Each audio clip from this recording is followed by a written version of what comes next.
ನೀನು ನಿಜವಾಗಿಯೂ ಬಲವೀರ್ಯ ಇಲ್ಲದವ, ಅದು ಸತ್ಯ. ಆದರೆ ನನ್ನನ್ನು ಕಂಡ ಮಾತ್ರವೇ ನೀನು ಸುತರನ್ನು ಕರೆದುಕೊಂಡು ವಾನಪ್ರಸ್ಥಕ್ಕೆ ಹೋಗುವುದು ಮಾತ್ರ ಸುಳ್ಳು, ಅದು ಸರಿಯಲ್ಲ ಎಂಬಂತ ಅಭಿಪ್ರಾಯದಿಂದ ಕೃಷ್ಣ ಸತ್ಯಂ ತದಿತ್ಯುರುವಚೋರ್ಥಂ ವದ್ ಅಭ್ಯುದೀರ್ಯ ಅಂತ ಕೃಷ್ಣ ಹೇಳುವಂತಹದ್ದು. ಕೃಷ್ಣ ಯುದ್ಧಕ್ಕೆ ಅಣಿಯಾಗ್ತಾನೆ. ಸಾತ್ಯಕಿಯನ್ನು ಮುಂದಿಟ್ಟು ಯುದ್ಧಕ್ಕೆ ಅಂತ ಬರ್ತಾನೆ. ಸಾತ್ಯಕಿ ಕೃಷ್ಣನ ಸೈನ್ಯದ ಸೇನಾಧಿಪತಿ.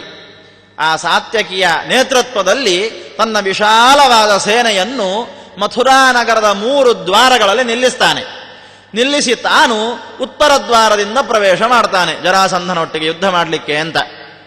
ತಸ್ಯೇಚ್ಛಯೈವ ಪೃಥಿವೀಂ ಅಮತೇರು ರಾಶು ತಸ್ಯಾಯುಧಾನಿ ಸಬಲಸ್ಯ ಶುಭಾಸ್ವರಾಣಿ.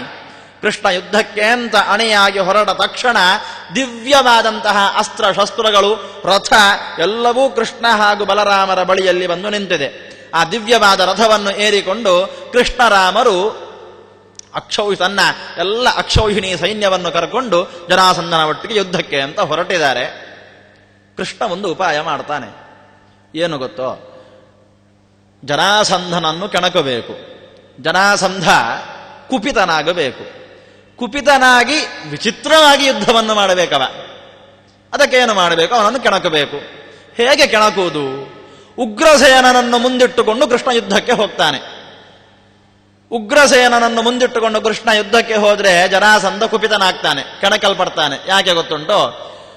ಆ ಕಾಲದಲ್ಲಿ ಒಂದು ಸಮಸ್ಯೆ ಇತ್ತು. ಕಂಸ ಸತ್ತ ತಕ್ಷಣ ಕಂಸನ 2 ಹೆಂಡಂದಿರ ಅಂತಹ ಆಸ್ತಿ ಪ್ರಾಸ್ತಿಯರಲ್ಲಿ ಕಂಸನಿಗೆ ಒಬ್ಬ ಮಗ ಹುಟ್ಟಿದ್ದ. ಅವನ ಹೆಸರು ಎಲ್ಲೂ ಸ್ಪಷ್ಟವಾಗಿ ಕಂಡು ಬರುವುದಿಲ್ಲ. ಅಂತೂ ಕಂಸನಿಗೆ ಒಬ್ಬ ಮಗ ಇದ್ದ. ಕೃಷ್ಣ ಏನು ಮಾಡಿದ? ಕಂಸನ ಸಂಹಾರ ಆದ ತಕ್ಷಣ ಕಂಸನ ತಂದೆಯಾದಂತಹ ಉಗ್ರಸೇನನಿಗೆ ರಾಜ್ಯದ ಪಟ್ಟವನ್ನು ಕಟ್ಟಿದ. ರಾಜ್ಯ ಸಿಂಹಾಸನವನ್ನು ಕಂಸನ ತಂದೆ ಸತ್ತ ಮೇಲೆ ಮಗನಿಗೆ ಕೊಡುವ ಒಂದು ಕ್ರಮ ಉಂಟು. ಇದು ಮಗ ಸತ್ತ ಮೇಲೆ ತಂದೆಗೆ ಕೊಡುವ ಕ್ರಮ ಕೃಷ್ಣನಲ್ಲಿ ಮಾತ್ರ. ಅದು ಕೃಷ್ಣನ ಚಾತುರ್ಯ. ಕೃಷ್ಣ ಉಗ್ರಸೇನನಿಗೆ ಮಥುರೆಯ ಪಟ್ಟಾಭಿಷೇಕವನ್ನು ಮಾಡಿದ. ಕಂಸನ ಮಗ ಇದ್ದಾನಲ್ವ, ಇವನನ್ನೇನು ಮಾಡುವುದು? ಜರಾಸಂಧ ಉಪಾಯ ಮಾಡಿದ. ತಾನು ಮಹಾಭೋಜನ ನೇತೃತ್ವದಲ್ಲಿ ಕಂಸನ ಮಗನಿಗೆ ಮಥುರೆಯ ರಾಜ್ಯಾಧಿಕಾರವನ್ನು ಕೊಟ್ಟ. ಮಥುರೆಯ ನಿಜವಾದ ರಾಜ ಇವ ಅಂತ ಹೇಳಿ ಘೋಷಣೆ ಮಾಡಿದ. ಒಂದು ರೀತಿಯಲ್ಲಿ ಈಗಿನ ರಾಜಕೀಯ ಪರಿಸ್ಥಿತಿಯ ಹಾಗೆ ಬಂಡಾಯದ ರಾಜ ಕಂಸನ ಮಗ. ಆಗಿನ ಕಾಲದಲ್ಲೂ ಕೂಡ ಇತ್ತು, ಈಗ ಮಾತ್ರ ಅಲ್ಲ. ಬಂಡಾಯದ ರಾಜ ಈ ಕಂಸನ ಮಗ. ಅದಕ್ಕೋಸ್ಕರ ಈ ಭೋಜರಾಜ ಮಹಾಭೋಜ ಅಂತ ಒಬ್ಬ, ಹಿಂದೆ ನಾವು ನನ್ನ ಪ್ರವಚನದ ಮೊದಲನೇ ದಿನಕ್ಕೆ ಹೋಗುವ ಸ್ವಲ್ಪ, ಅಲ್ಲಿ ಗರ್ಗಾಚಾರ್ಯರು ಕೃಷ್ಣನಿಗೆ ನಾಮಕರಣವನ್ನು ಮಾಡಲಿಕ್ಕೆ ಬರಬೇಕಾದ್ರೆ ಸಾತ್ವತ ಅಂತ ಒಬ್ಬ ಯದು ಬಂದಿದ್ದ. ಸತ್ವ ಅಂತ ಒಬ್ಬ ಯದು, ಅವನ ಮಗ ಸಾತ್ವತ. ಅವನಿಂದ ಯದುಕುಲದ ಒಳಗೆ ಒಂದು ಒಳಪಂಗಡ ಉಂಟಾಯಿತು, ಸಾತ್ವತ ಕುಲ ಅಂತ ನಾನು ಹೇಳಿದ್ದೆ. ಆ ಸಾತ್ವತನಿಗೆ 7 ಮಂದಿ ಮಕ್ಕಳು, ಯದುವಂಶೀಯರೇ ಎಲ್ಲರೂ. ಸತ್ವನ ಮಗ ಸಾತ್ವತನ 7ನೇ ಮಗ ಮಹಾಭೋಜ. ಆ ಮಹಾಭೋಜ ಅವನಿಂದ ಒಂದು ವಂಶ ಉತ್ಪತ್ತಿ ಆಯಿತು. ಇನ್ನು ಮತ್ತೆ ಯದುವಂಶದಲ್ಲೇ ಮತ್ತೊಂದು ಪಂಗಡ ಉಂಟಾಯಿತು. ಆ ಪಂಗಡಕ್ಕೆ ಉಗ್ರಸೇನ ರಾಜನಾಗಿದ್ದ. ಕಂಸ ಏನು ಮಾಡಿದ? ನಾನೇ ರಾಜನಾಗಬೇಕು ಅಂತ ಹೇಳಿ ಉಗ್ರಸೇನನ್ನು ಜೈಲಿಗೆ, ಸೆರೆಮನೆಗೆ ಹಾಕಿ ತಾನು ಸಿಂಹಾಸನ ಏರಿದ. ಒಂದು ರೀತಿಯಲ್ಲಿ ಈಗಿನ ಘಟನೆಯನ್ನು, ನಾವು ಹತ್ತಿರದ ಘಟನೆಯನ್ನು ವೀಕ್ಷಿಸಬೇಕಾದರೆ ಔರಂಗಜೇಬನ ಒಂದು ನಡತೆ ಇದೇ ರೀತಿ. ಔರಂಗಜೇಬನು ಕೂಡ ಹಾಗೆ ತಂದೆಯನ್ನು ಸೆರೆಮನೆಗೆ ಹಾಕಿ ತಾನು ಸಿಂಹಾಸನವನ್ನು ಏರಿದ್ದು. ಪ್ರಾಯಃ ಅವನೆಯೋ ಏನು. ಹಾಗೆ ತನ್ನ ತಂದೆಯನ್ನು ಸೆರೆಮನೆಗೆ ಹಾಕಿ ಕಂಸ ಸಿಂಹಾಸನವನ್ನೇರಿದ. ಕಂಸನನ್ನು ಕೊಂದು ಕೃಷ್ಣ ಮತ್ತೆ ಉಗ್ರಸೇನ ಸಿಂಹಾಸನದಲ್ಲಿ ಕುಳ್ಳಿಸಿರಿದ. ಇಲ್ಲಿ ಬಂಡಾಯ ರಾಜ ಒಬ್ಬ ಇದ್ದಾನೆ, ಕಂಸನ ಮಗ. ಈ ಕಂಸನ ಮಗನನ್ನು ಮುಂದಿಟ್ಟುಕೊಂಡು ಜರಾಸಂಧ ಯುದ್ಧಕ್ಕೆ ಬಂದದ್ದು. ನೋಡಿ, ವಾಸ್ತವಿಕವಾಗಿ ಇಲ್ಲಿ ನಡೆದಂತಹ ಯುದ್ಧ ಮಥುರಾ ದೇಶಕ್ಕೂ ಮಗಧ ದೇಶಕ್ಕೂ ನಡೆದ ಯುದ್ಧ ಅಲ್ಲ. ಇದು ಕೃಷ್ಣನಿಗೂ ಜರಾಸಂಧನಿಗೂ ಇರುವಂತಹ ವೈಯಕ್ತಿಕ ಯುದ್ಧ, ವೈಯಕ್ತಿಕ ದ್ವೇಷದಿಂದ ನಡೆದಂತಹ ಯುದ್ಧ. ಇಲ್ಲಿ 2 ರಾಜರನ್ನು ಕರ್ಕೊಂಡು ಬರುವ ಅವಶ್ಯಕತೆ ಏನಿತ್ತು? ಶುರು ಮಾಡಿದ್ದು ಜರಾಸಂಧ. ಆ ಮಥುರೆಯ ಬಂಡಾಯ ರಾಜನನ್ನು, ಕಂಸನ ಮಗನನ್ನು ಕರ್ಕೊಂಡು ಬಂದಲ್ವೋ, ಅದಕ್ಕೆ ಅವನನ್ನು ಪ್ರಚೋದಿಸುವುದಕ್ಕೋಸ್ಕರ, ಅವನನ್ನು ಕೆಣಕಿಸುವುದಕ್ಕೋಸ್ಕರ ಕೃಷ್ಣ ಉಗ್ರಸೇನನ್ನು ಮುಂದೆ ಮಾಡಿಕೊಂಡು ಯುದ್ಧಕ್ಕೆ ಬಂದ. ಈ ಉಗ್ರಸೇನ ಜರಾಸಂಧನ ಮುಂದೆ ಬಂದ ತಕ್ಷಣ ಜರಾಸಂಧ ಒಂದು ಮಾತು ಹೇಳುತ್ತಾನೆ. ಪಾಪಾಪಯಾಹಿ ಪುರದೋ ಮಮ ರಾಜ್ಯ ಕಾಮ ನಿರ್ಲಜ್ಜ ಪುತ್ರ ಅಬಧ ಕಾರಣ ಶತ್ರುಪಕ್ಷ. ಛೀ, ತೊಲಗಾಚೆ ನನ್ನ ಮುಂದಿಂದ. ನೀನು ಎಂಥ ನಿಕೃಷ್ಟ ವ್ಯಕ್ತಿ ಗೊತ್ತುಂಟೋ. ರಾಜ್ಯದ ಆಸೆಗೋಸ್ಕರ ತನ್ನ ಮಗನನ್ನೇ ಕೊಲ್ಲಿಸಿ ಸಿಂಹಾಸನವನ್ನು ಏರಿದವ ನೀನು. ಇತ್ತೀಚಿನ ರಾಜಕೀಯ ಪರಿಸ್ಥಿತಿ ಎಲ್ಲ ನಡೀತಾ ಉಂಟು, ನಾವು ನೋಡ್ತಾ ಇದ್ದೇವೆ. ಹಾಗೆ ಕೂಡ ನಡೆದಿತ್ತು ಅಂತ ಜರಾಸಂಧ ಹೇಳ್ತಾನೆ.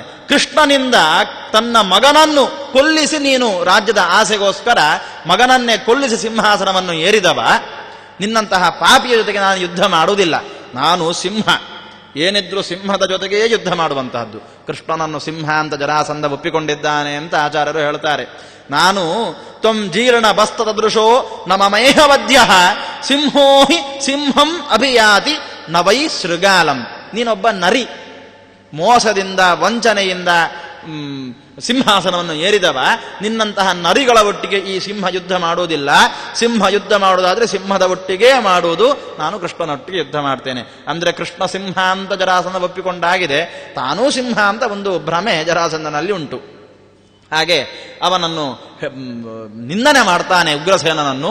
ಕೂಡಲೇ ಉಗ್ರಸೇನ ತನ್ನ ಪ್ರಕೃಷ್ಟವಾದಂತಹ ಆಯುಧಗಳಿಂದ ಜರಾಸಂಧನ ಮೇಲೆ ಯುದ್ಧಕ್ಕೆ ಅಂತ ಹಾರಿ ಹೋಗ್ತಾನೆ. ಮಹಾಯುದ್ಧ ನಡೀತದೆ. ಅನೇಕ ಸಮಯಗಳ ಪರ್ಯಂತ ಜರಾಸಂಧನಿಗೂ ಉಗ್ರಸೇನನಿಗೆ ಯುದ್ಧ ನಡೀತದೆ. ಈ ಯುದ್ಧದ ಮಧ್ಯದಲ್ಲಿ ಯಾವಾಗ ಇಬ್ಬರು ಕೂಡ ಮಹಾಬಲಶಾಲಿಗಳು, ಇಬ್ಬರಲ್ಲಿ ಒಬ್ಬ ಹೆಚ್ಚು ಬಲಶಾಲಿ ಒಬ್ಬ ಕಡಿಮೆ ಬಲ ಅಂತ ಹೇಳಲಿಕ್ಕಿಲ್ಲ, ಮಹಾಬಲಶಾಲಿಗಳು. ಯಾವಾಗ ಜರಾಸಂಧ ಇದು ಮುಗಿಯುವ ಕಥೆಯಲ್ಲ ಅಂತ ತಿಳಿದು ತನ್ನ ಬತ್ತಳಿಕೆಯಿಂದ ವಿಶೇಷವಾದಂತಹ ಮಂತ್ರಭೂತವಾದ ಶಸ್ತ್ರಗಳನ್ನು ತೆಗಿತಾನೋ ಆಗ ಕೃಷ್ಣ ಏನು ಮಾಡ್ತಾನೆ, ಮಧ್ಯ ಬರ್ತಾನೆ. ಮಧ್ಯ ಬಂದು ಜರಾಸಂಧನೊಟ್ಟಿಗೆ ಯುದ್ಧಕ್ಕೆ ಹೋಗ್ತಾನೆ. ಅಲ್ಲಿ ಹೋಗಿ ಅನೇಕ ಪ್ರಕಾರವಾಗಿ ಶಸ್ತ್ರಾಸ್ತ್ರ ವೃಷ್ಟಿಮಭಿತೋ ಭಗವಾನ್ ವಿವೃಶ್ಯ ಶಾರ್ಂಗೋತ್ಥ ಸಹಾಯಕ ಗಣೈ ವಿರತಾಶ್ವಸೂತಂ. ದ್ರುಮಕ ಅಂತ ಒಬ್ಬ ಸಾರಥಿ ಕೃಷ್ಣನಿಗೆ, ಅಂತಹ ಅತ್ಯಂತ ನಿಪುಣನಾದಂತಹ ಸಾರಥಿ. ಅಂತಹ ಅವನ ಸಾರಥ್ಯದಲ್ಲಿ ಕೃಷ್ಣ ಯುದ್ಧವನ್ನು ಮಾಡ್ತಾ ಇದ್ದಾನೆ. ಶಸ್ತ್ರಾಸ್ತ್ರ ವೃಷ್ಟಿಬಿಹಿ, ಜರಾಸಂಧನ ಶಸ್ತ್ರಾಸ್ತ್ರಗಳು ಕೃಷ್ಣನ ಮೇಲೆ ಬೀಳುತ್ತಾ ಉಂಟು. ಹೇಗೆ ಅಂತ ಹೇಳಿದ್ರೆ ಆಚಾರ್ಯರು ಹೇಳ್ತಾರೆ, ಮೇರು ಪರ್ವತದ ಮೇಲೆ ಮಳೆ ಬಿದ್ದರೆ ಹೇಗೆ ಆಗ್ತದೋ ಹಾಗೆ ಮೇರು ಪರ್ವತಕ್ಕೆ ಏನಾದರೂ ತೊಂದರೆ ಆಗ್ತದೋ ಮಳೆ ಬಿದ್ದರೆ? ಏನಾಗುದಿಲ್ಲ. ಅದೇ ರೀತಿ ಕೃಷ್ಣನ ಮೇಲೆ ಮನೆಯ ನೀರಿನ ಹನಿಗಳು ಬಿದ್ದ ಹಾಗೆ ಆ ಶಸ್ತ್ರಾಸ್ತ್ರಗಳು ಬೀಳ್ತಾ ಉಂಟಂತೆ. ಕೃಷ್ಣ ಮಾತ್ರ ತನ್ನ ಶಾರ್ಂಗ ಧನುಸ್ಸು, ಚಕ್ರ, ಶಂಖ, ಗದ, ಬತ್ತಳಿಕೆಯಲ್ಲಿ ತುಂಬಿದ ಬಿಲ್ಲುಗಳು ಇವೆಲ್ಲವನ್ನು ಹಿಡುಕೊಂಡು ಜರಾಸಂಧನ ಮೇಲೆ ಒಂದೇ ಸಮನೆ ಬಾಣಪ್ರಯೋಗವನ್ನು ಮಾಡ್ತಾ ಇದ್ದಾನೆ. ಯುದ್ಧ ನಿರಂತರವಾಗಿ ನಡೀತಾ ಉಂಟು. ನೈನಂ ಜಗಾನ ಭಗವಾನ್, ಭಗವಂತನಿಗೆ ಜರಾಸಂಧನನ್ನು ಕೊಲ್ಲುವ ಅಪೇಕ್ಷೆ ಇಲ್ಲ. ಯಾಕೆ ಗೊತ್ತುಂಟೋ? ಜರಾಸಂಧ ಯಾರು? ಈ ಹಿಂದೆ ವಿಪ್ರಚಿತ್ತಿ ಎಂಬ ರಾಕ್ಷಸ ಅಂತ ನಿನ್ನೆ ಹೇಳಿದ್ದೇನೆ. ಆ ವಿಪ್ರಚಿತ್ತಿ ರಾಕ್ಷಸನನ್ನು ಸಂಹಾರ ಮಾಡಿದ್ದು ಯಾರು? ಮುಖ್ಯ ಪ್ರಾಣದೇವರು. ದೇವಾಸುರರ ಯುದ್ಧದಲ್ಲಿ ಮುಖ್ಯ ಪ್ರಾಣ ಆ ವಿಪ್ರಚಿತ್ತಿಯನ್ನು ಸಂಹಾರ ಮಾಡ್ತಾನೆ. ಇಲ್ಲಿ ಜರಾಸಂಧನನ್ನು ಕೃಷ್ಣ ಅನಾಯಾಸವಾಗಿ ಸಂಹಾರ ಮಾಡಬಹುದು, ಆದರೆ ಸಂಹಾರ ಮಾಡದೆ ಬಿಟ್ಟ. ಯಾಕೆ ಗೊತ್ತುಂಟೋ? ಒಂದು ವೇಳೆ ಜರಾಸಂಧನನ್ನು ಕೃಷ್ಣನೇ ಸಂಹಾರ ಮಾಡಿದ್ರೆ ಆಗ ಮುಖ್ಯ ಪ್ರಾಣನಿಗೆ ಸಮಸ್ಯೆ ಆಗ್ತಿದೆ. ಏನು ಅಂತ ಹೇಳಿದ್ರೆ ಒಂದು ಅಪವಾದ ಬರಲಿಕ್ಕೆ ಆ ಸಾಧ್ಯತೆ ಇತ್ತು. ಆ ಅಪವಾದವನ್ನು ತಪ್ಪಿಸುವುದಕ್ಕೋಸ್ಕರ ಕೃಷ್ಣ ಆತನನ್ನು ಮುಖ್ಯ ಪ್ರಾಣನಿಗೋಸ್ಕರವೇ ಇಟ್ಟ. ಏನು? ಮುಖ್ಯ ಪ್ರಾಣನಿಂದ ಒಮ್ಮೆ ಸಂಹಾರ ಮಾಡಿದ್ದಂತೆ, ಮತ್ತೆ ಅವ ಹುಟ್ಟಿ ಬಂದ, ಆಗ ಕೃಷ್ಣ ಕೊಂದ. ಅರ್ಥಾತ್ ಮುಖ್ಯ ಪ್ರಾಣನಿಂದ ಕೊಲ್ಲಿಕ್ಕೆ ಆಗಲಿಲ್ಲ, ಮತ್ತೆ ಭಗವಂತ ಹೋಗಿ ಕೊಂದ ಅಂತ ಹೇಳಿದ್ರೆ ತನ್ನ ಅಂತರಂಗ ಭಕ್ತನಾದಂತಹ ಮುಖ್ಯ ಪ್ರಾಣದೇವರಿಗೆ ಅಪಮಾನ ಆದಂತೆ ಎಂಬಂತಹ ಉದ್ದೇಶದಿಂದ ಕೃಷ್ಣ ಜರಾಸಂಧನನ್ನು ಕೊಲ್ಲದೆ ಭೀಮನಿಗೋಸ್ಕರ ಇಟ್ಟ. ಭೀಮ ಯಾರು? ಮುಖ್ಯ ಪ್ರಾಣದೇವರ ಅವತಾರ ಅಂಶ. ಅದಕ್ಕೋಸ್ಕರ ಜರಾಸಂಧನನ್ನು ಬಿಟ್ಟದಷ್ಟೇ ಹೊರತು ಕೆಲವರು ಕೃಷ್ಣನೇ ಸೋತು ಹೋಗಿದ್ದಾನೆ, ಕೃಷ್ಣನೇ ಜರಾಸಂಧನಿಗೆ ಹೆದರಿದ್ದಾನೆ ಅಂತ ಕೆಲವರು ಗ್ರಂಥಗಳಲ್ಲಿ ಉಲ್ಲೇಖಿಸಿದ್ದುಂಟು. ಅದು ಶುದ್ಧ ತಪ್ಪು. ಕೃಷ್ಣ ಜರಾಸಂಧನನ್ನು ಪ್ರತಿ ಬಾರಿಯೂ ಸೋಲಿಸಿ ಕಳಿಸಿದವ, ಕೊಲ್ಲದೆ ಬಿಟ್ಟದು ಇದಕ್ಕೋಸ್ಕರ. ಜರಾಸಂಧನನ್ನು ಭೀಮನೇ ಕೊಲ್ಲಲಿ ಅಂತ. ಅಂತ್ಯದಲ್ಲಿ ರಾಜಸೂಯ ಯಾಗಕ್ಕೋಸ್ಕರ ಮಾರುವೇಷದಲ್ಲಿ ಮೂವರು ಹೋದಾಗ ಅಲ್ಲಿ ಭೀಮನಿಗೂ ಜರಾಸಂಧನಿಗೆ ಯುದ್ಧ ನಡೀತದೆ. ಎಷ್ಟು ದಿನಗಳ ಯುದ್ಧ ಗೊತ್ತುಂಟೋ? 27 ದಿನಗಳ ಪರ್ಯಂತ ಜರಾಸಂಧನಿಗೂ ಭೀಮನಿಗೂ ಯುದ್ಧ. 27 ದಿನ ಯುದ್ಧ ಮಾಡಬೇಕಾದರೆ ಪ್ರಾಯ ಭೀಮನ ಬಲ ಕಮ್ಮಿತ್ತು ಕಾಣುತ್ತದೆ ಅಂತ ಭಾವಿಸಬೇಡಿ. 27 ದಿನ ಯುದ್ಧ ಮಾಡಿದ್ದು ಯಾಕೆ ಗೊತ್ತುಂಟೋ? ಜರಾಸಂಧನ ಬಲ ಎಂತಹದ್ದು ಅಂತ ಜಗತ್ತಿಗೆ ಗೊತ್ತಾಗಲಿ ಅಂತ 27 ದಿನಗಳವರೆಗೆ ಯುದ್ಧ ನಡೆದದ್ದು, ಭಗವಂತ ನಡೆಸಿದ್ದು. ಅಂತಹ ಅಂದ್ರೆ ಜರಾಸಂಧ ಅತ್ಯಂತ ಪರಾಕ್ರಮಿ ಅಂತಾಯಿತು. ಮುಖ್ಯ ಪ್ರಾಣನಿಗೆ 27, ಭೀಮಸೇನಿಗೆ 27 ದಿನ ಪರ್ಯಂತ ಜರಾಸಂಧನನ್ನು ಕೊಲ್ಲಿಕ್ಕೆ ಆಗಲಿಲ್ಲ. ಜರಾಸಂಧನನ್ನು ಕೊಲ್ಲಿಕ್ಕೆ ಆಗಲಿಲ್ಲ ಅಂತ ಅರ್ಥ ಅಲ್ಲ. 27 ದಿನ ಪರ್ಯಂತ ಮುಖ್ಯ ಪ್ರಾಣ ಯುದ್ಧ ಮಾಡಿ ಭೀಮಸೇನ ಯುದ್ಧ ಮಾಡಿದಾನೆ ಅಂತ ಆದರೆ ಜರಾಸಂಧನ ಪರಾಕ್ರಮ ಎಂಥದ್ದು ಅಂತ ಜಗತ್ತಿಗೆ ಗೊತ್ತಾಗ್ತದೆ. ಅಂತಹ ಜರಾಸಂಧನನ್ನು ಭೀಮ ಕೊಂದಿದ್ದಾನೆ ಅಂತ ಹೇಳಿದ್ರೆ ಭೀಮನ ಬಲ ಜರಾಸಂಧನ ಬಲಕ್ಕಿಂತಲೂ ಮಿಗಿಲು ಅಂತಲೂ ಗೊತ್ತಾಗ್ತದೆ. ಆ ಉದ್ದೇಶದಿಂದ ಭಗವಂತ ಈ ಒಂದು ನಾಟಕವನ್ನು ಆಡಿದ. 27 ದಿನಗಳ ಪರ್ಯಂತ ಯುದ್ಧ ನಡೆಯುವ ಹಾಗೆ ನೋಡಿಕೊಂಡ. ಇದು ಭಗವಂತ ತನ್ನ ಭಕ್ತರಿಗೆ ಯಾವುದೇ ರೀತಿಯಲ್ಲಿ ಅವಮಾನ ಆಗಬಾರದು, ತನ್ನ ಭಕ್ತರ ಕೀರ್ತಿ ಉತ್ತಮೋತ್ತಮವಾಗಿ ಉತ್ತರೋತ್ತರವಾಗಿ ಏರ್ತಾ ಇರಬೇಕು ಅಂತ ಹೇಳಿ ಭಗವಂತ ಅಪೇಕ್ಷಿಸುವುದಕ್ಕೆ ಒಂದು ನಿದರ್ಶನ. ಜರಾಸಂಧನನ್ನು ಅನೇಕ ಪ್ರಕಾರವಾಗಿ ಶಸ್ತ್ರಾಸ್ತ್ರಗಳಿಂದ ಘಾಸಿಯನ್ನಾಗಿ ಮಾಡಿ ಅವನ ರಥವನ್ನು ಪುಡಿ ಪುಡಿ ಮಾಡಿ ಹಾಕ್ತಾನೆ ಕೃಷ್ಣ. ರಥದಿಂದ ಕೆಳಗೆ ಧುಮುಕಿದ ಜರಾಸಂಧ ಭಯಭೀತನಾಗಿ ಮತ್ತೂ ಯುದ್ಧ ಮಾಡಲಿಕ್ಕೆ ಪ್ರಯತ್ನ ಪಡ್ತಾನೆ. ಜರಾಸಂಧನೊಟ್ಟಿಗೆ ಬಂದಂತಹ ಎಲ್ಲಾ ರಾಜರುಗಳು ಕೂಡ ಭಯಭೀತರಾಗಿ ಪಲಾಯನ ಮಾಡ್ತಾರೆ. ಜರಾಸಂಧನೊಟ್ಟಿಗೆ ಯಾರೆಲ್ಲ ಬಂದಿದ್ರು ಗೊತ್ತುಂಟೋ? ಶಿಶುಪಾಲ, ಪೌಂಡ್ರಕ, ಏಕಲವ್ಯ, ಶಲ್ಯ, ಸಾಲ್ವ, ಹಂಸಡಿಭಿಕರು, ರುಕ್ಮಿ ಮುಂತಾದ ಅನೇಕ ಮಂದಿ ಕೃಷ್ಣ ದ್ವೇಷಿಗಳು ಎಲ್ಲರೂ ಜರಾಸಂಧನ ಒಟ್ಟಿಗೆ ಸೇರಿಕೊಂಡು ಯುದ್ಧಕ್ಕೆ ಅಂತ ಬಂದಿದ್ರು. ಇವರೆಲ್ಲರನ್ನೂ ಕೂಡ ಕೃಷ್ಣ ಪಲಾಯನ ಮಾಡಿಸ್ತಾನೆ. ಎಲ್ಲರೂ ಹೆದರಿ ಓಡ್ಲಿಕ್ಕೆ ಆರಂಭ ಮಾಡ್ತಾರೆ. ಜರಾಸಂಧ ಮಾತ್ರ ವಿರಥನಾಗಿದ್ರೂ ಕೂಡ ಕೃಷ್ಣನ ಒಟ್ಟಿಗೆ ಯುದ್ಧ ಮಾಡಲಿಕ್ಕೋಸ್ಕರ ತನ್ನ ಶಕ್ತಿಯಿಂದ, ಮಂತ್ರಶಕ್ತಿಯಿಂದ ಇನ್ನೊಂದು ರಥವನ್ನು ತರಿಸಿಕೊಳ್ತಾನೆ.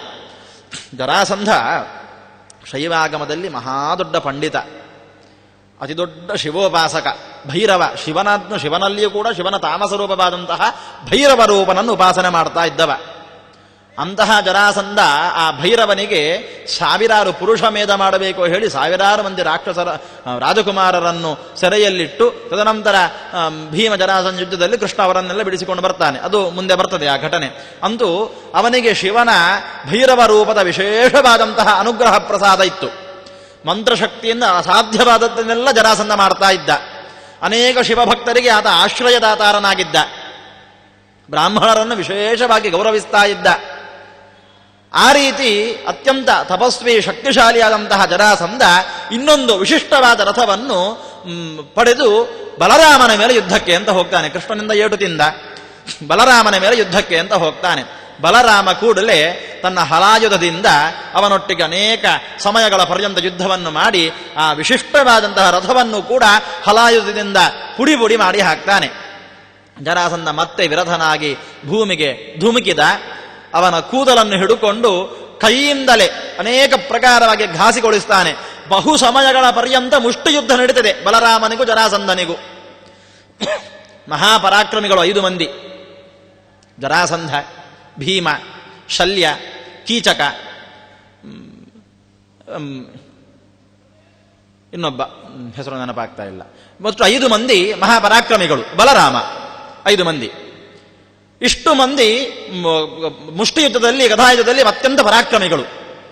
ಇವರಲ್ಲಿ ಈಗ ಜರಾಸಂಧ ಮತ್ತೆ ಬಲರಾಮನಿಗೆ ಭೀಕರವಾದಂತಹ ಮುಷ್ಟಿಯುದ್ಧ, ಮಲ್ಲಯುದ್ಧ ನಡೀತಾ ಉಂಟು. ಯಾವ ರೀತಿ ನಡೀತಾ ಉಂಟು ಅಂತ ಹೇಳಿದ್ರೆ, ಅಲ್ಲಿ ಬದಿಯಲ್ಲಿದ್ದಂತಹ ಸಣ್ಣ ಸಣ್ಣ ಪರ್ವತಗಳನ್ನೆಲ್ಲ, ದೊಡ್ಡ ದೊಡ್ಡ ಬಂಡೆಕಲ್ಲುಗಳನ್ನೆಲ್ಲ ಪುಡಿ ಪುಡಿ ಮಾಡಿ ಯುದ್ಧ ಮಾಡ್ತಾ ಇದ್ದಾರಂತೆ. ಈ ರೀತಿಯಲ್ಲಿ ಯುದ್ಧ ನಡೀತಾ ಉಂಟು. ಜರಾಸಂಧ ಸೋಲುವ ಹಂತಕ್ಕೆ ಬಂದಿದ್ದಾನೆ. ಕೃಷ್ಣನ ಬಾಣಗಳ ಮಳೆಗೆ ಹೆದರಿ ಓಡುತ್ತಾ ಇದ್ದಂತಹ ಏಕಲವ್ಯ ಮತ್ತೆ ಅದನ್ನೆಲ್ಲ ಸವರಿಸಿಕೊಂಡು ಮತ್ತೆ ಯುದ್ಧಕ್ಕೋಸ್ಕರ ಬಂದಿದ್ದಾನೆ. ಜರಾಸಂಧನನ್ನು ಕಾಪಾಡಬೇಕು ಎಂಬಂತಹ ಉದ್ದೇಶದಿಂದ ನಿಶಸ್ತ್ರ, ಶಸ್ತ್ರ ಇಲ್ಲ, ರಥ ಇಲ್ಲ, ಏನೇನೂ ಇಲ್ಲ. ಆದರೂ ಕೂಡ ತನ್ನ ಸ್ವಾಮಿಯಾದ ಜರಾಸಂಧನನ್ನು ರಕ್ಷಿಸಬೇಕೆಂಬಂತಹ ಉದ್ದೇಶದಿಂದ ಮತ್ತೆ ಹಿಂದಿರುಗಿ ಬಂದಿದ್ದಾನೆ. ಕೃಷ್ಣ ಏನು ಮಾಡ್ತಾನೆ ಗೊತ್ತುಂಟೋ? ನಿಶಸ್ತ್ರನಾಗಿ ಬಂದಂತಹ, ಹೆದರಿ ಪಲಾಯನ ಮಾಡಿದಂತಹ ಯೋಧನೊಟ್ಟಿಗೆ ನಾನು ಯುದ್ಧ ಮಾಡುವುದು ಸರಿಯಲ್ಲ ಹೇಳಿ ಕೂಡಲೇ ತನ್ನ ಶರೀರದಿಂದ ತನ್ನ ಮಗನಾದಂತಹ ಮನ್ಮಥನನ್ನು ಪ್ರದ್ಯುಮ್ನ ರೂಪದಿಂದ ಹುಟ್ಟಿಸ್ತಾನೆ. ಮೊನ್ನೆ ಹೇಳಿದ್ದೆ, ದೇವರು ಮಕ್ಕಳನ್ನು ಹುಟ್ಟಿಸುವ ಕ್ರಮ 5 ವಿಧ: ಸಂಕಲ್ಪ ಮಾತ್ರೇಣ, ವಾಚ, ದೃಷ್ಟ್ಯ, ಸ್ಪರ್ಶಾತ್, ಸಂಘರ್ಷಣಾತ್.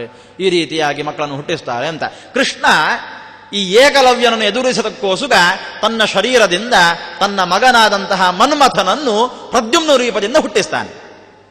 ಪ್ರದ್ಯುಮ್ನಿಗೂ ಏಕಲವ್ಯನಿಗೂ ಬಹಳವಾಗಿ ಯುದ್ಧ ನಡೀತದೆ. ಏಕಲವ್ಯ ಸೋಲುವ ಸ್ಥಿತಿಗೆ ಬರ್ತಾನೆ.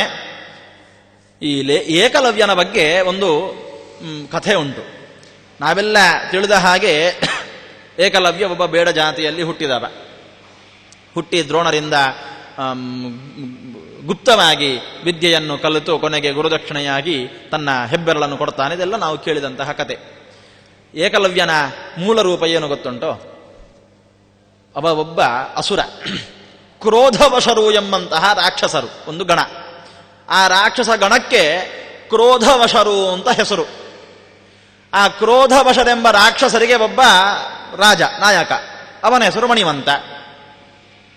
ಆ ಮಣಿಮಂತನೇ ಏಕಲವ್ಯನಾಗಿ ಅವ ಹುಟ್ಟುವುದು. ಮಣಿಮಂತ ಏಕಲವ್ಯನಾಗಿ ಹುಟ್ಟಿದ್ದು ಎಲ್ಲಿ? ಅವನಿಗೆ ನಿಜವಾದ ಅವನ ಹೆಸರು ಶತ್ರುಘ್ನ ಅಂತ. ಅವ ಹುಟ್ಟಿದ್ದು ಎಲ್ಲಿ ಗೊತ್ತುಂಟೋ? ವಸುದೇವನ ತಮ್ಮನಾದಂತಹ ದೇವಶ್ರವನ ಮಗನಾಗಿ. ಅರ್ಥಾತ್ ಏಕಲವ್ಯ ಕೃಷ್ಣನ ತಮ್ಮ. ಇಡೀ ಮಹಾಭಾರತ ಯುದ್ಧ ಉಂಟಲ್ಲ, ಎಲ್ಲರೂ ಅಣ್ಣ ತಮ್ಮಂದಿರು, ಭಾವಮೈದುನರು, ಮಾವಾಳಿಯ, ಇವರೇ ಅಲ್ಲ. ಇಡೀ ಮಹಾಭಾರತ ಯುದ್ಧದಲ್ಲಿ ಬರುವಂತಹ ಎಲ್ಲರೂ ಕೂಡ ಪ್ರತಿಯೊಬ್ಬನು, ಜಯದ್ರಥನಾಗಲಿ, ಶಿಶುಪಾಲದಂತವಕ್ರರಾಗಲಿ, ಯಾರೇ ಆಗಲಿ, ಎಲ್ಲರೂ ಒಳಗೊಳಗಿನ ಹತ್ತಿರದ ಸಂಬಂಧಿಕರು. ಈ ಏಕಲವ್ಯ ಕೂಡ ಕೃಷ್ಣನ ತಮ್ಮ, ಅಂದರೆ ಚಿಕ್ಕಪ್ಪನ ಮಗ. ಹುಟ್ಟಿದಾಗ ಏನೋ ಒಂದು ವಿಕಾರ ಹೊಂದಿರತಕ್ಕಂತಹ ಆ ಮಗುವನ್ನು ದೇವಶ್ರವ ಪರಿತ್ಯಾಗ ಮಾಡ್ತಾನೆ. ಪರಿತ್ಯಜತಕ್ಕನಾದಂತಹ ಈ ಶತ್ರುಘ್ನ, ಅವನಿಗೆ ನಾಮಕರಣವಾದ ಹೆಸರು ಶತ್ರುಘ್ನ ಅಂತ. ಆ ಶತ್ರುಘ್ನನನ್ನು ಒಬ್ಬ ಕಾಡಿನಲ್ಲಿ ಬೇಡ ಎತ್ತುಕೊಂಡು ಹೋಗಿ ತಾನು ಸಾಕ್ತಾನೆ. ಅವನ ಹೆಸರು ಹಿರಣ್ಯಧನು ಅಂತ, ಬೇಡರ ರಾಜ. ಆತ ಈ ಮಗುವನ್ನು ಸಾಕಿ ದೊಡ್ಡವನನ್ನಾಗಿ ಮಾಡ್ತಾನೆ. ಆತ ಇವನಿಗೆ ಹೆಸರು ಇಡುವುದು ಏಕಲವ್ಯ ಅಂತ. ಹಾಗಾಗಿ ಮೂಲತಃ ಇವನು ಕೃಷ್ಣನ ತಮ್ಮನಾಗಿದ್ದರೂ ಕೂಡ ಮಣಿಮಂತ ಎಂಬ ರಾಕ್ಷಸನ ರೂಪ. ಅವನನ್ನು ಅದಕ್ಕೋಸ್ಕರವೇ ದ್ರೋಣಾಚಾರ್ಯರ ಮುಂದೆ ಅವನ ಹೆಬ್ಬೆರಳನ್ನು ಕೇಳುವುದು. ಯುದ್ಧದಲ್ಲಿ ಆತ ಅಸುರರಿಗೆ ಅಥವಾ ದುಷ್ಟ ಕಾರ್ಯಗಳಿಗೆ ಆತ ತೊಡಗಬಾರದೆಂಬಂತಹ ಉದ್ದೇಶದಿಂದ ಹೆಬ್ಬೆರಳನ್ನು ಕಿತ್ತದ್ದು. ಆದರೂ ಕೂಡ ಅವನ ಗುರುಭಕ್ತಿಯನ್ನು ಕಂಡು ಮತ್ತೆ ಅವನಿಗೆ ದ್ರೋಣ ಪರ್ವತಕ್ಕೆ ಕರ್ಕೊಂಡು ಹೋಗಿ ವಿಶೇಷವಾಗಿ ಮುಖ್ಯವಾಗಿ ಅನೇಕ ವಿದ್ಯೆಗಳನ್ನು, ಅಸ್ತ್ರಾಸ್ತ್ರ ಶಸ್ತ್ರಾಸ್ತ್ರ ಅಭ್ಯಾಸವನ್ನೆಲ್ಲ ಅವನ ಹತ್ರ ಮಾಡಿಸ್ತಾರೆ. ಅದು ಕಥೆ ಮುಂದೆ ಬರ್ತದೆ. ಅಂತಹ ಏಕಲವ್ಯ ಮತ್ತೆ ಪುನಃ ಸೋತು ಹಿಮ್ಮೆಡ್ತಾನೆ.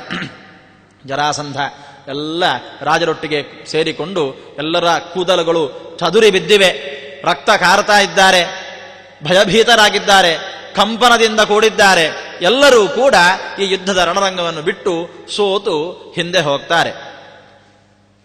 ಇಷ್ಟೆಲ್ಲ ಆಗುವಾಗ ಈ ಜರಾಸಂಧನ ಸೇನೆ ಉಂಟಲ್ಲ, ಜರಾಸಂಧನ ಸೇನೆಯ ಒಟ್ಟಿಗೆ ಬಹುಮಂದಿ ಕೌರವ ಪಕ್ಷಪಾತಿಗಳು ಇದ್ರು. ಕೌರವ ರಾಜಕುಮಾರರಿಗೆ ಸಂಬಂಧಪಟ್ಟಂತಹ ಅನೇಕ ಮಂದಿ ರಾಜರು ಕೌರವ ಪಕ್ಷಪಾತಿಗಳು ಬಂದಿದ್ರು. ಅದು ಯಾಕೆ ಅಂತ ಈಗ ಆಚಾರ್ಯರನ್ನು ವಿವರಣೆ ಕೊಡ್ತಾರೆ. ಪಾಂಡು ವನವಾಸಕ್ಕೆ ಹೋಗಿದ್ದಾನೆ ಪತ್ನಿ ಸಮೇತರಾಗಿ. ಅಲ್ಲಿ ನಿಯೋಗ ಪದ್ಧತಿಯಿಂದ ಎಲ್ಲರೂ ಕೂಡ ಮಕ್ಕಳನ್ನು ಪಡೆದಿದ್ದಾರೆ. ಪಾಂಡವರು ಬೆಳೀತಾ ಇದ್ದಾರೆ. ಅರ್ಜುನನಿಗೆ 14ನೇ ವರ್ಷದ ಪ್ರಾಯ. ಆವತ್ತು ಅರ್ಜುನನ ಜನ್ಮ ನಕ್ಷತ್ರದ ದಿನ, ಫಾಲ್ಗುಣ ಮಾಸದ ವಸಂತ ಋತು. ಫಾಲ್ಗುಣ ಮಾಸದಲ್ಲಿ ವಸಂತ ಋತು ಹೇಗೆ ಬರ್ತದೆ ಅಂತ ಆಶ್ಚರ್ಯ ಆಗ್ಬೋದು. ಯಾಕೆಂದರೆ ಫಾಲ್ಗುಣ ಮಾಸ ಕೊನೆಯದ್ದು ಶಿಶಿರ ಋತು, ಅದಾದ ಮೇಲೆ ವಸಂತ ಋತು, ಚೈತ್ರ ಮಾಸ ಆರಂಭ ಆಗುವುದು. ಫಾಲ್ಗುಣ ಮಾಸದಲ್ಲಿ ವಸಂತ ಋತು ಹೇಗೆ ಬಂತು ಅಂತ ಆಗಿನ ಕಾಲದ ಪಂಚಾಂಗದ ಪದ್ಧತಿ ಪ್ರಕಾರ ವ್ಯತ್ಯಾಸ ಆಗ್ತಾ ಇರ್ತದೆ. ಆಗಿನ ಕಾಲಕ್ಕೂ ಈಗಿನ ಕಾಲಕ್ಕೂ ತಾಳೆ ಮಾಡಲಿಕ್ಕೆ ಆಗುವುದಿಲ್ಲ. ಅಂತೂ ಆ ಸಮಯದಲ್ಲಿ ಫಾಲ್ಗುಣ ಮಾಸದಲ್ಲಿ ಅರ್ಜುನನ ಜನ್ಮ ನಕ್ಷತ್ರ ಬಂದಿದೆ. ಅದಕ್ಕೋಸ್ಕರ ಅವನಿಗೆ ಫಲ್ಗುಣ ಅಂತ ಒಂದು ಹೆಸರು ಅರ್ಜುನನಿಗೆ. ಆ ಜನ್ಮ ನಕ್ಷತ್ರದ ದಿವಸ ನೀತಿಜ್ಞಳಾದಂತಹ ಧರ್ಮಿಷ್ಠಳಾದಂತಹ ಕುಂತಿ ಅನೇಕ ಶ್ರೇಷ್ಠರಾದಂತಹ ಋಷಿಮುನಿಗಳಿಗೆ ಅನ್ನದಾನ ಮಾಡ್ತಾ ಇದ್ದಾಳೆ. ವನವಾಸದಲ್ಲೇ ಅನ್ನದಾನವನ್ನು ಮಾಡ್ತಾ ಇದ್ದಾಳೆ. ಇದ್ದಕ್ಕಿದ್ದಂತೆ ಮಾದ್ರಿ ಕೂಗುವ ಸದ್ದು ಕೇಳಿತು. ಯಾಕೆ ಮಾದ್ರಿ ಕೂಗಿದ್ದು? ಆ ಶುಭ ಪರ್ವದಲ್ಲಿ ವನವಾಸದಲ್ಲಿ ಇರಬೇಕಾದ್ರೆ ಸುಂದರ ರಮಣೀಯವಾದಂತಹ ಬದರಿಯ ತಟದಲ್ಲಿ ಎಲ್ಲರೂ ವಾಸ ಮಾಡ್ತಾ ಇದ್ದಾರೆ. ಪಾಂಡುವಿಗೆ ಕಾಮೇಚ್ಛೆ ಉಂಟಾಗ್ತದೆ. ತಾನು ಮಾದ್ರಿಯನ್ನು ಸೇರಬೇಕು ಅಂತ ಹೋಗ್ತಾನೆ. ಮಾದ್ರಿಯ ಜೊತೆಗೆ ರಮಿಸ್ತಾನೆ. ಶಾಪದಿಂದ ಅಲ್ಲಿ ಪ್ರಾಣತ್ಯಾಗ ಮಾಡ್ತಾನೆ. ಯಾರದ್ದು ಶಾಪ? ನಮಗೆ ಕಥೆ ಗೊತ್ತಿರುವ ಹಾಗೆ ಕಿಂದಮ ಮುನಿ ಅಂತ ಒಬ್ಬ, ಈತ ತನ್ನ ಪತ್ನಿಯ ಜೊತೆಗೆ ರಮಿಸ್ತಾ ಇರಬೇಕಾದ್ರೆ ಈ ಪಾಂಡು ಬಾಣಪ್ರಯೋಗ ಮಾಡ್ತಾನೆ. ಅದರಿಂದ ದುಃಖಿತನಾದಂತಹ ಕಿಂದಮ ಮುನಿ ಅವನಿಗೆ ಶಾಪ ಕೊಡ್ತಾನೆ. ನೀನು ಯಾವಾಗ ನಿನ್ನ ಪತ್ನಿಯ ಸಮೇತನಾಗಿರುತ್ತೀಯೋ, ಪತ್ನಿಯನ್ನು ಸೇರುತ್ತೀಯೋ, ಆಗ ನಿನಗೆ ಮರಣ ಬರಲಿ ಅಂತ ಕಿಂದಮ ಮುನಿ ಶಾಪವನ್ನು ಕೊಡ್ತಾರೆ. ಕಿಂದಮ ಮುನಿ ವಿಶೇಷವಾಗಿ ಪಾಂಡುವಿನ ಮೂಲ ರೂಪಕ್ಕಿಂತ ಅತ್ಯಂತ ಕೆಳಸ್ತರದಲ್ಲಿ ಬರತಕ್ಕಂಥವನು. ಕೇವಲ ಒಬ್ಬ ಮುನಿಯ ಶಾಪದಿಂದ ಪಾಂಡುವಿಗೆ ಮರಣ ಬರಲಿಕ್ಕೆ ಸಾಧ್ಯ ಇಲ್ಲ. ಮತ್ತೆ ಹೇಗೆ ಬಂದದ್ದು? ಪಾಂಡುವಿನ ಮೂಲ ರೂಪ ಯಾವುದು? ಶೇಷಶತಸ್ಥರು ಅಂತ ಒಂದು ದೇವತೆಗಳ ಗುಂಪು. ಆ ಶೇಷತತಸ್ಥ ಎಂಬಂತಹ ದೇವತೆಗಳ ಗುಂಪಿನಲ್ಲಿ ಈ ಪಾಂಡು ಪರಾವಹ ಎಂಬಂತಹ ಹೆಸರಿನ ಒಬ್ಬ ಮರುತ್, ವಾಯುದೇವ. ಮರುತ್ತಗಳು ಹೇಳಿದ್ರೆ ಎಲ್ಲ ವಾಯುದೇವರು. ವಾಯುದೇವರು ಹೇಳಿದ್ರೆ ಮುಖ್ಯ ಪ್ರಾಣನ ಸಮವಾದಂತಹ ವಾಯುಗಳಲ್ಲ. ಪ್ರವಾಹ ವಾಯು, ನಾಸಿಕ್ಯ ವಾಯು ಅಂತ ನಾವು ಉಸಿರಾಡುವ ವಾಯು, ಗಾಳಿಯಲ್ಲಿರತಕ್ಕಂತಹ ವಾಯು, ಹವೆಯಲ್ಲಿರತಕ್ಕಂಥ ಈ ವಾಯುಗಳ ಒಂದು ಗುಂಪು. ಅದಕ್ಕೆ ಆ ಗುಂಪಿನಲ್ಲಿ ಪರಾವಹ ಅಂತ ಎಂಬ ಹೆಸರಿನ ಒಬ್ಬ ಮರುತು ಈ ಪಾಂಡು. ಈತ ಒಮ್ಮೆ ಇಂದ್ರನ ಸಂದರ್ಶನಕ್ಕೆ ಅಂತ ಹೋಗ್ತಾನೆ. ಸಂದರ್ಶನಕ್ಕೆ ಅಂತ ಹೋದಾಗ ಇಂದ್ರ ಶಚಿಯ ಒಡನೆ ರಮಿಸ್ತಾ ಇರ್ತಾನೆ. ಆಗ ಪಾಂಡು ಈ ಪರಾವಹನ ಆಗಮನ ಆಗ್ತದೆ. ಇಂದ್ರ ಹಿಂದಿರುಗಿ ಇವನ ಜೊತೆಗೆ ಭೇಟಿಗೆ ಅಂತ ಬರ್ತಾನೆ. ಬಹಳ ಸಮಯಗಳವರೆಗೆ ಪರಾವಹ ಅರ್ಥಾತ್ ಪಾಂಡುವಿನ ಮೂಲ ರೂಪ ಇಂದ್ರನ ಜೊತೆಗೂ ಪರಾವಹನ ಮಧ್ಯದಲ್ಲಿ ಅನೇಕ ಮಾತುಕತೆಗಳು, ಯಾವುದೋ ಬೇರೆ ವಿಷಯ, ವಾಗ್ವಾದ ಅಲ್ಲ, ಬೇರೆ ವಿಷಯದ ಮಾತುಕತೆಗಳು ನಡೀತದೆ. ಶಚಿ ಕುಪಿತಳಾಗ್ತಾಳೆ. ಕುಪಿತಳಾಗಿ ಇಂದ್ರನ ಬಳಿ ತನ್ನ ವೇದನೆಯನ್ನು ಹೇಳಿಕೊಳ್ತಾಳೆ. ಇಂದ್ರನು ಕೂಡ ಕುಪಿತನಾಗಿ ಅವನಿಗೆ ಶಾಪವನ್ನು ಕೊಡ್ತಾನೆ. ನೀನು ಪತ್ನಿ ಸಹಭೋಗದ ಸಮಯದಲ್ಲಿ ನಿನ್ನ ದೇಹತ್ಯಾಗವಾಗಲಿ, ನಿನಗೆ ಔರಸ ಪುತ್ರರು ಇಲ್ಲದೇ ಹೋಗಲಿ ಎಂದು ಶಾಪವನ್ನು ಕೊಡ್ತಾನೆ. ಆ ಶಾಪವನ್ನು ನೆನಪಿಸುವುದಕ್ಕೋಸುಗ ಕಿಂದಮ ಮುನಿ ಕೊಟ್ಟಂತಹ ಶಾಪ ನಿಮಿತ್ತ ಮಾತ್ರ. ಆದುದರಿಂದಲೇ ಪಾಂಡುವಿಗೆ ಔರಸ ಪುತ್ರರು ಅಂತ ಇಲ್ಲ, ಎಲ್ಲರೂ ಕೂಡ ನಿಯೋಗ ಪದ್ಧತಿಯಿಂದ ಹುಟ್ಟಿದವರು. ಈ ರೀತಿಯಾಗಿ ಶಾಪ ನಿಮಿತ್ತದಿಂದ ಈ ಪಾಂಡು ಮಾದ್ರಿಯನ್ನು ಸೇರಿದಾಗ ದೇಹತ್ಯಾಗ ಮಾಡ್ತಾನೆ. ಕೂಡಲೇ ದೇಹತ್ಯಾಗ ಮಾಡುವ ಸಂದರ್ಭದಲ್ಲಿ ಭಗವಂತನನ್ನು ಸ್ಮರಣೆ ಮಾಡಿಕೊಂಡು ದೇಹತ್ಯಾಗ ಮಾಡ್ತಾನೆ. ಜಗ್ರಾಹ ತತ್ಕಾಲ ಏಮ ನೃಪತಿ ಸಹ ಮಾದ್ರವತ್ಯ ತಸ್ಮಿನ್ ವಸಂತ ಪವನೆ ಸ್ಪರ್ಶೇತ ಸಹ ಚಕ್ರಸ್ಯ ತದ್ದರ್ಶನ ಗೋಪಗತೋ ಹಿ ಚಕ್ರೆ. ಭಗವಂತನ ಸ್ಮರಣೆಯನ್ನು ಮಾಡಿಕೊಂಡು ಯಾತೋ ಯಮಸ್ಯ ಸದನಂ, ಯಮಲೋಕಕ್ಕೆ ಹೋಗ್ತಾನೆ ಅಂತ ಆಚಾರ್ಯರು ಹೇಳುತ್ತಾರೆ. ಪಾಂಡು ಭಗವಂತನ ಸ್ಮರಣೆಯನ್ನು ಮಾಡಿಕೊಂಡು ಜೀವ ತೆತ್ತಾಗ ಯಮಲೋಕಕ್ಕೆ ಯಾಕೆ ಹೋದದ್ದು? ಬಹಳ ಆಶ್ಚರ್ಯವಾಗಿದೆ. ಯಮಲೋಕಕ್ಕೆ ಹೋದದ್ದು ಅಂತ ಹೇಳಿದರೆ ನರಕಕ್ಕೆ ಹೋದದ್ದು ಅಂತ ಅರ್ಥ ಅಲ್ಲ. ಉತ್ತಮ ಜೀವಿಗಳು, ದೇವತೆಗಳು ಮೂಲ ರೂಪವನ್ನು ಸೇರುವಾಗ ಮನುಷ್ಯರಂತೆ ಮೊದಲು ಯಮನ ಸಭೆಗೆ ಹೋಗ್ತಾರೆ. ಸಭೆಗೆ ಹೋಗಿ ಅಲ್ಲಿ ವಿರಾಜಮಾನರಾಗ್ತಾರೆ. ತದನಂತರ ಅವರ ರೂಪವನ್ನು ಸೇರಿಕೊಳ್ತಾರೆ. ಅದೇ ರೀತಿ ಪಾಂಡು ಯಮಸದನಕ್ಕೆ ಹೋದ ಅಂತ ಹೇಳಿದ್ರೆ ನರಕಕ್ಕೆ ಹೋದ ಅಂತ ಅರ್ಥೈಸಿಕೊಳ್ಳಬಾರದು. ಪಾಂಡು ಹೋದದ್ದು ಯಮನ ಸಭೆಗೆ. ಆ ಸಭೆಗೆ ಪಾಂಡು ಹೋಗ್ತಾನೆ. ಮಾದ್ರಿ ಜೋರಾಗಿ ಅಳ್ಳಿಕ್ಕೆ ಪ್ರಾರಂಭ ಮಾಡ್ತಾಳೆ. ಕುಂತಿ ಮಾದ್ರಿಯ ಕೂಗನ್ನು ಕೇಳಿ ಪಾಂಡವರೊತ್ತಿಗೆ ಇದ್ದಂತಹ ಕುಂತಿ ಬರಲಿಕ್ಕೆ ಪ್ರಯತ್ನ ಪಡ್ತಾಳೆ. ಆಗ ಮಾದ್ರಿ ಒಂದು ಮಾತು ಹೇಳುತ್ತಾಳೆ. ಮಾದ್ರಿ ಪತಿಂ ಮೃತಮವೇಕ್ಷ ರುರಾಮದೂರ ತಚ್ಚುತ್ತವುಷ್ಟ ಪ್ರದಯ ಸಹ ಪಾಂಡುಪುತ್ರಾಹ ತೇ ಶ್ವಾಗತೇಷು ವಚನಾದವಿ ಮಾದ್ರವತ್ಯಾಹ ಪುತ್ರಾನ್ನ ನಿವಾರ್ಯತು ಪೃಥಾ ಸ್ವಯಮೇವ ಚಾಗಾತ್. ಮಕ್ಕಳನ್ನು ಕರ್ಕೊಂಡು ಬರಬೇಡ, ನೀನು ಮಾತ್ರ ಬಾ ಅಂತ ಮಾದ್ರಿ ಹೇಳ್ತಾಳೆ. ಯಾಕೆ ಹೇಳಿದ್ದು? ಪ್ರಾಯ ಅರ್ಥ ಆಗಿರ್ಬೋದು. ಸತ್ತಂತಹ ಸಂದರ್ಭ ಎಂತಹದ್ದು ಅಂತ ಎಲ್ಲರೂ ಕೇಳಿದ್ದೀರಿ. ಆದ ಕಾರಣ ಮಕ್ಕಳನ್ನು ಬಿಟ್ಟು ಬಾ ಅಂತ ಮಾದ್ರಿ ಹೇಳ್ತಾಳೆ. ಮಕ್ಕಳನ್ನು ಬಿಟ್ಟು ಕುಂತಿ ಒಬ್ಬಳೇ ಮಾದ್ರಿಯ ಬಳಿಗೆ ಬಂದು ನೋಡುವಾಗ ಪಾಂಡು ಮೃತನಾಗಿದ್ದಾನೆ. ತನಿಗೂ ಬಹಳ ದುಃಖ ಉಂಟಾಗ್ತದೆ. ಕಾರಣವನ್ನು ಕೇಳ್ತಾಳೆ. ಮಾದ್ರಿ ಎಲ್ಲವನ್ನು ವಿವರಿಸ್ತಾಳೆ. ಕುಪಿತಳಾದಂತಹ ಕುಂತಿ ಮಾದ್ರಿಗೆ ಚೆನ್ನಾಗಿ ಬೈತಾಳೆ. ನೀನು ಮಾಡಿದ್ದು ತಪ್ಪು, ಶಾಪ ಸಿಕ್ಕಿದೆ, ಶಾಪ ಈ ರೀತಿಯಾಗಿ ಉಂಟು ಗೊತ್ತಿದ್ದ ನಂತರವೂ ಕೂಡ ಪತಿಯನ್ನು ಸೇರಲಿಕ್ಕೆ ನೀನು ಅನುಮತಿ ಕೊಟ್ಟದ್ದು ತಪ್ಪು ಹೇಳಿ ಕುಂತಿಯ ಮಾದ್ರಿಯನ್ನು ಬೈತಾಳೆ. ತಾನು ಪತಿಯೊಟ್ಟಿಗೆ ಸಹಗಮನಕ್ಕೆ ಅಂತ ಮುಂದಾಗ್ತಾಳೆ, ಸಂಕಲ್ಪ ಮಾಡ್ತಾಳೆ. ಮಾಡಿ ಜೋರಾಗಿ ಇಬ್ಬರೂ ಕೂಡ ಬಿಕ್ಕಿ ಬಿಕ್ಕಿ ಅಳುತ್ತಾರೆ. ಇವರ ಅಳುವ ಶಬ್ದನ್ನು ಕೇಳಿ ಪಾಂಡವರು ಕೂಡ ಅಲ್ಲಿಗೆ ಬರ್ತಾರೆ. ಪಾಂಡವರ ಆಗಮನ ಆಗ್ತದೆ. ಅಲ್ಲೇ ಆಸುಪಾಸಿನಲ್ಲಿ ನೆರೆದಿದ್ದಂತಹ ಋಷಿಮುನಿಗಳು, ಶ್ರೇಷ್ಠರಾದಂತಹ ಋಷಿಮುನಿಗಳೆಲ್ಲರೂ ಕೂಡ ಈ ಅಳುವ ಶಬ್ದನ್ನು ಕೇಳಿ ಅಲ್ಲಿಗೆ ಬರ್ತಾರೆ. ಬಂದಾಗ ಇಬ್ಬರಲ್ಲಿ ವಾಗ್ವಾದ ಆಗ್ತಾ ಉಂಟು. ನಾನು ಸಹಗಮನಕ್ಕೆ ಹೋಗ್ತೇನೆ, ನಾನು ಸಹಗಮನ ಮಾಡ್ತೇನೆ ಅಂತ ಅನೇಕ ವಿಧದಲ್ಲಿ ಚರ್ಚೆಗಳು ನಡೀತದೆ. ಕೊನೆಗೆ ಅಲ್ಲಿದ್ದಂತಹ ಮುನಿಶ್ರೇಷ್ಠರೆಲ್ಲ ಒಂದು ನಿರ್ಣಯವನ್ನು ಕೊಡ್ತಾರೆ. ನೋಡಿ, ಇಬ್ಬರೂ ಕೂಡ ಸಹಗಮನವನ್ನು ಮಾಡುವ ಹಾಗಿಲ್ಲ. ಯಾಕೆ? ಮಕ್ಕಳೆಲ್ಲ ಇದ್ದಾರೆ, ಎಲ್ಲರೂ ಸಣ್ಣ ವಯಸ್ಸಿನವರು. ಆ ಸಣ್ಣ ವಯಸ್ಸಿನ ಮಕ್ಕಳನ್ನು ಬಿಟ್ಟು ಇಬ್ಬರೂ ಕೂಡ ಸಹಗಮನವನ್ನು ಮಾಡಿದಿರಿ ಎಂದಾದಲ್ಲಿ ಮುಂದೆ ಅವರಿಗೆ ಯಾರು ಗತಿ? ಹಾಗಾಗಿ ಇಬ್ಬರು ಕೂಡ ಮಾಡುವ ಹಾಗೆ ಇಲ್ಲ, ಯಾರಾದರೂ ಒಬ್ರು ಮಾಡಿ ಅಂತ ನಿರ್ಣಯ ಕೊಟ್ಟಾಯ್ತು. ಯಾರಾದರೂ ಒಬ್ರು, ಯಾರು ಒಬ್ಬರಲ್ಲಿ ಯಾರು? ಪುನಃ ಮತ್ತೆ ಚರ್ಚೆ. ನಾನು ತೇ ಸನ್ನಿವಾರದು ಭೃತ ಅಥ ಮಾದ್ರವತ್ಯ ಭರ್ತು ಸಹಾನುಗಮನಂ ಬಹುಶೋರ್ಥಯಂತ್ಯ. ನಾನು ಹೋಗ್ತೇನೆ ಅಂತ ಮಾದ್ರಿ ಬಹಳವಾಗಿ ಅರ್ಥಯಂತ್ಯ, ಬೇಡಿಕೊಳ್ತಾಳಂತೆ ನಾನು ಹೋಗ್ತೇನೆ ಅಂತ. ಕೊನೆಗೆ ಅದಕ್ಕೂ ಋಷಿಗಳೇ ಪರಿಹಾರವನ್ನು ಹೇಳುತ್ತಾರೆ. ಮಾದ್ರಿ ತಪ್ಪು ಮಾಡಿದವಳಲ್ವೋ, ಹಾಗಾಗಿ ಅವಳೇ ಹೋಗಲಿ, ನೀನು ಮಕ್ಕಳನ್ನು ಲಾಲನೆ ಪಾಲನೆ ಮಾಡಿಕೊಂಡು ಇದ್ದು ಬಿಡು. ಸರಿ, ಮಾದ್ರಿ ತಪ್ಪು ಮಾಡಿದಾಳೆ. ಏನು ತಪ್ಪು ಮಾಡಿದಾಳೆ ಮಾದ್ರಿ? ಎಲ್ಲರೂ ಸಾಮಾನ್ಯವಾಗಿ ಕಥೆ ಹೇಳು, ಮಹಾಭಾರತದಲ್ಲಿ ಈ ವಿಷಯ ಬರ್ತದೆ. ಸಾಮಾನ್ಯವಾಗಿ ಎಲ್ಲರೂ ಭಾವಿಸುವುದು, ಇತರರು ಇದಕ್ಕೆ ವ್ಯಾಖ್ಯಾನ ಬರೆದದ್ದು, ಮಾದ್ರಿ ಪಾಂಡು ಕರೆದಾಗ ಅವನೊಂದಿಗೆ ರಮಿಸಲಿಕ್ಕೆ ಹೋದದ್ದೇ ಮಾದ್ರಿ ಮಾಡಿದ ತಪ್ಪು ಅಂತ. ಆಚಾರ್ಯರು ಹೇಳ್ತಾರೆ ಅದು ತಪ್ಪಲ್ಲ, ಅದು ತಪ್ಪಲ್ಲ. ಮಾದ್ರಿ ಮಾಡಿದ ತಪ್ಪು ಬೇರೆ ಉಂಟು. ಏನು? ಮಾದ್ರಿ ಆಸೆ ಪಟ್ಟಳು. ಏನು ಅಂತ ಆಸೆ ಪಟ್ಟಳು? ಕುಂತಿಗೆ 3 ಮಂದಿ ಮಕ್ಕಳಿದ್ದಾರೆ, ನನಗೆ ಇಬ್ಬರಾದರೂ ಇರಬೇಡವೇ ಹೇಳಿ ಕುಂತಿ ದೂರ್ವಾಸರಿಂದ ಪ್ರದತ್ತವಾದಂತಹ ಮಂತ್ರವನ್ನು ಕುಂತಿ ಮಾದ್ರಿಗೆ ಉಪದೇಶ ಕೊಡ್ತಾಳೆ ಮಕ್ಕಳನ್ನು ಪಡೀಲಿಕ್ಕೋಸುಗ. ಮೊದಲು ಆ ಮಂತ್ರವನ್ನು ತಾನು ಉಪಯೋಗಿಸಿಕೊಂಡು ಧರ್ಮಿಷ್ಠನಾದಂತಹ ಒಬ್ಬ ಮಗ ಬೇಕು ಅಂತ ಯಮಧರ್ಮನನ್ನು ಕರೀತಾಳೆ. ಯಮಧರ್ಮ ಯುಧಿಷ್ಠಿರನನ್ನು ಹುಟ್ಟಿಸಿ ಹೋಗ್ತಾನೆ. ಆಮೇಲೆ ಅತ್ಯಂತ ಬಲಿಷ್ಠನು, ತತ್ವಜ್ಞನು, ನೀತಿಜ್ಞನು, ಎಲ್ಲವನ್ನು ತಿಳಿದಂತಹ ಒಬ್ಬ ಮಗ ಬೇಕು ಎಂಬುದಾಗಿ ವಾಯುದೇವನನ್ನು ಪ್ರಾರ್ಥನೆ ಮಾಡ್ತಾಳೆ. ವಾಯುದೇವರು ಬಂದು ಸ್ಪರ್ಶ ಮಾತ್ರದಿಂದಲೇ ಅವಳಲ್ಲಿ ಭೀಮನನ್ನು ಹುಟ್ಟಿಸಿ ಹೋಗ್ತಾರೆ. ತದನಂತರ ಅತ್ಯಂತ ಬಲಶಾಲಿಯೂ ಸುಂದರನೂ ಆದಂತಹ ಮಗ ಬೇಕು ಅಂತ ಕೇಳಿಕೊಳ್ತಾಳೆ. ಇಂದ್ರನನ್ನು ಕೇಳ್ತಾಳೆ. ಇಂದ್ರ ಬಂದು ಅರ್ಜುನನನ್ನು ಕೊಟ್ಟು ಹೋಗ್ತಾನೆ. ಕೊನೆಗೆ ಪಾಂಡು ಹೇಳ್ತಾನೆ, ಇನ್ನು ಉತ್ತಮ ಸೌಂದರ್ಯಭರಿತರಾದಂತಹ ಮಕ್ಕಳನ್ನು ಬೇಕು ನಮಗೆ, ಅವರನ್ನು ನೀನು ಯಾಚಿಸು ಅಂತ. ಆಗ ಕುಂತಿ ಅದನ್ನು ತಡೆದು, ಆ ರೀತಿ ಯಾಚಿಸುವುದು ತಪ್ಪಾಗ್ತದೆ, ಧರ್ಮಿಷ್ಠ ಬೇಕು, ಸರಿ, ಯುಧಿಷ್ಠಿರ ಹುಟ್ಟಿದ.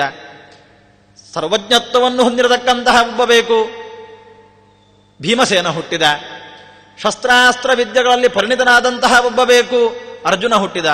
ಇನ್ನು ಸೌಂದರ್ಯ ಅದು ಇದು ಇದೆಲ್ಲ ನಮ್ಮ ಕ್ಷತ್ರಿಯರಿಗೆ ಉಚಿತವಾದಂತಹದ್ದಲ್ಲ.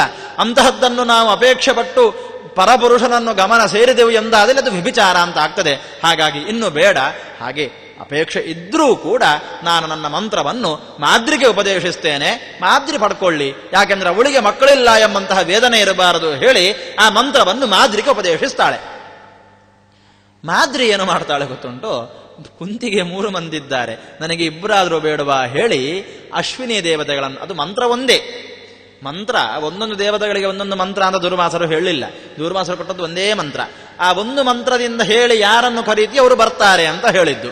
ಆ ರೀತಿ ಮಾದ್ರಿ ಏನು ಮಾಡ್ತಾಳೆ? ಆ ಮಂತ್ರವನ್ನು ಹೇಳಿ ಅಶ್ವಿನಿ ದೇವತೆಗಳನ್ನು ಕರೀತಾರೆ. ಅಶ್ವಿನಿ ದೇವತೆಯನ್ನು ಕರೆದದ್ದು ಯಾಕೆ ಗೊತ್ತುಂಟೋ? ಅವರು ಯಾವತ್ತೂ ಇಬ್ರು ಒಟ್ಟಿಗೆ ಇರುವವರು, ಒಬ್ಬರನ್ನು ಬಿಟ್ಟು ಒಬ್ಬರು ಇಲ್ಲ. ಅವರಿಗೆ ಹೆಸರು ಕೂಡ ಒಂದೇ, ಅಶ್ವಿನಿ ಅಷ್ಟೇ ಹೆಸರು ಅವರಿಗೆ. ಇಬ್ಬರಿದ್ದಾರೆ ಹೇಳಿ 2 ಹೆಸರು ಇಲ್ಲ. ಇಬ್ರು ಯಾವಾಗಲೂ ಒಟ್ಟಿಗೆ ಇರುವವರು. ಅವರು ಅವತಾರ ತಾಳಿದ್ರು ಅಂತಾದ್ರೆ ಅವಳಿ ಮಕ್ಕಳು ತಾನೇ ಹುಟ್ಟಬೇಕು. ಹಾಗಾಗಿ ಮಾದ್ರಿ ಉಪಾಯದಿಂದ ಅಶ್ವಿನಿ ದೇವತೆಗಳನ್ನು ಕರೀತಾಳೆ. ಅಶ್ವಿನಿ ದೇವತೆಗಳು ಮಾದ್ರಿಗೆ ಮಕ್ಕಳನ್ನು ಅನುಗ್ರಹಿಸಿ ನಕುಲ ಸಹದೇವರು ಹುಟ್ಟುತ್ತಾರೆ. ಇದು ಮಾದ್ರಿ ಮಾಡಿದ ತಪ್ಪು. ಇಲ್ಲಿ ಕೂಡ ಇನ್ನೊಂದು ತಪ್ಪುಂಟು. ಏನು ಅಂತ ಹೇಳಿದ್ರೆ, ಅಶ್ವಿನಿ ದೇವತೆಗಳು ಯಾವಾಗಲೂ ಕೂಡ ನಿಯೋಗದ ಪದ್ಧತಿಯಲ್ಲಿ ಸಂತಾನವನ್ನು ಪಡೆದುಕೊಳ್ಳಬೇಕಾದ್ರೆ ತನ್ನ ಪತಿಗಿಂತ ನೀಚರಾದವರಲ್ಲಿ, ಗುಣಗಳಲ್ಲಿ ಕಡಿಮೆಯಾದವರಲ್ಲಿ ನಿಯೋಗವನ್ನು ಮಾಡಿಕೊಳ್ಳಬಾರದು ಅಂತ ನಿಯಮ ಉಂಟು. ಪಾಂಡು, ಪರಾವಹ ಎಂಬಂತಹ ಮರುತ್ತು. ಅಶ್ವಿನಿ ದೇವತೆಗಳು ಶೇಷಶತಸ್ಥ ದೇವತೆಗಳ ಕಕ್ಷೆಯಲ್ಲೇ ಬರುವವರು ಆದರೂ ಕೂಡ ಈ ಪರಾವಹ ಮರುತ್ತು ಮತ್ತೆ ಇತರ ಮರುತ್ತುಗಳು, ಈ ಅಶ್ವಿನಿ ದೇವತೆಗಳು, ಗಣಪತಿ ಇವರೆಲ್ಲ ಒಂದೇ ಕಕ್ಷೆಯಲ್ಲಿ ಬರುವವರು ನಮ್ಮ ತಾರತಮ್ಯ ಪ್ರಕಾರ. ಆ ಕಕ್ಷೆಯಲ್ಲಿ ಮತ್ತೆ ಒಂದು ಅವಾಂತರ ತಾರತಮ್ಯ ಉಂಟು. ಆ ತಾರತಮ್ಯದಲ್ಲಿ ಈ ಅಶ್ವಿನಿ ದೇವತೆಗಳು ಪರಾವಹ ಎಂಬಂತಹ ಮರುತ್ತಿನಿಂದ ಕೆಳಗಿನ ಕಕ್ಷೆಯಲ್ಲಿ ಬರುವವರು, ಅತ್ಯಂತ ಕೆಳಸ್ತರದ ಕಕ್ಷೆಯಲ್ಲಿ ಬರುವವರು. ಹಾಗಾಗಿ ಮಾದ್ರಿ ಮಾಡಿದ್ದೇನು, ನನಗಿಂತ ಉತ್ತಮರೇ ಅಶ್ವಿನಿ ದೇವತೆಗಳು, ಆದರೆ ತನ್ನ ಪತಿಯಾದ ಪಾಂಡುವಿಗಿಂತ ಇವರು ಕಡಿಮೆಯವರು. ಅಶ್ವಿನಿ ದೇವತೆಗಳು ತನ್ನ ಪತಿಯಿಂದ ನೀಚರಾದವರಲ್ಲಿ ಇವಳು ನಿಯೋಗ ಪದ್ಧತಿಯಿಂದ ಮಕ್ಕಳನ್ನು ಪಡೆದುಕೊಂಡದ್ದೇ ತನ್ನ ಪತಿಯ ಮರಣಕ್ಕೆ ಕಾರಣ ಅಂತ ಋಷಿಗಳು ಹೇಳುತ್ತಾರೆ ಅಂತ ಆಚಾರ್ಯರು ನಿರ್ಣಯ ಕೊಡ್ತಾರೆ.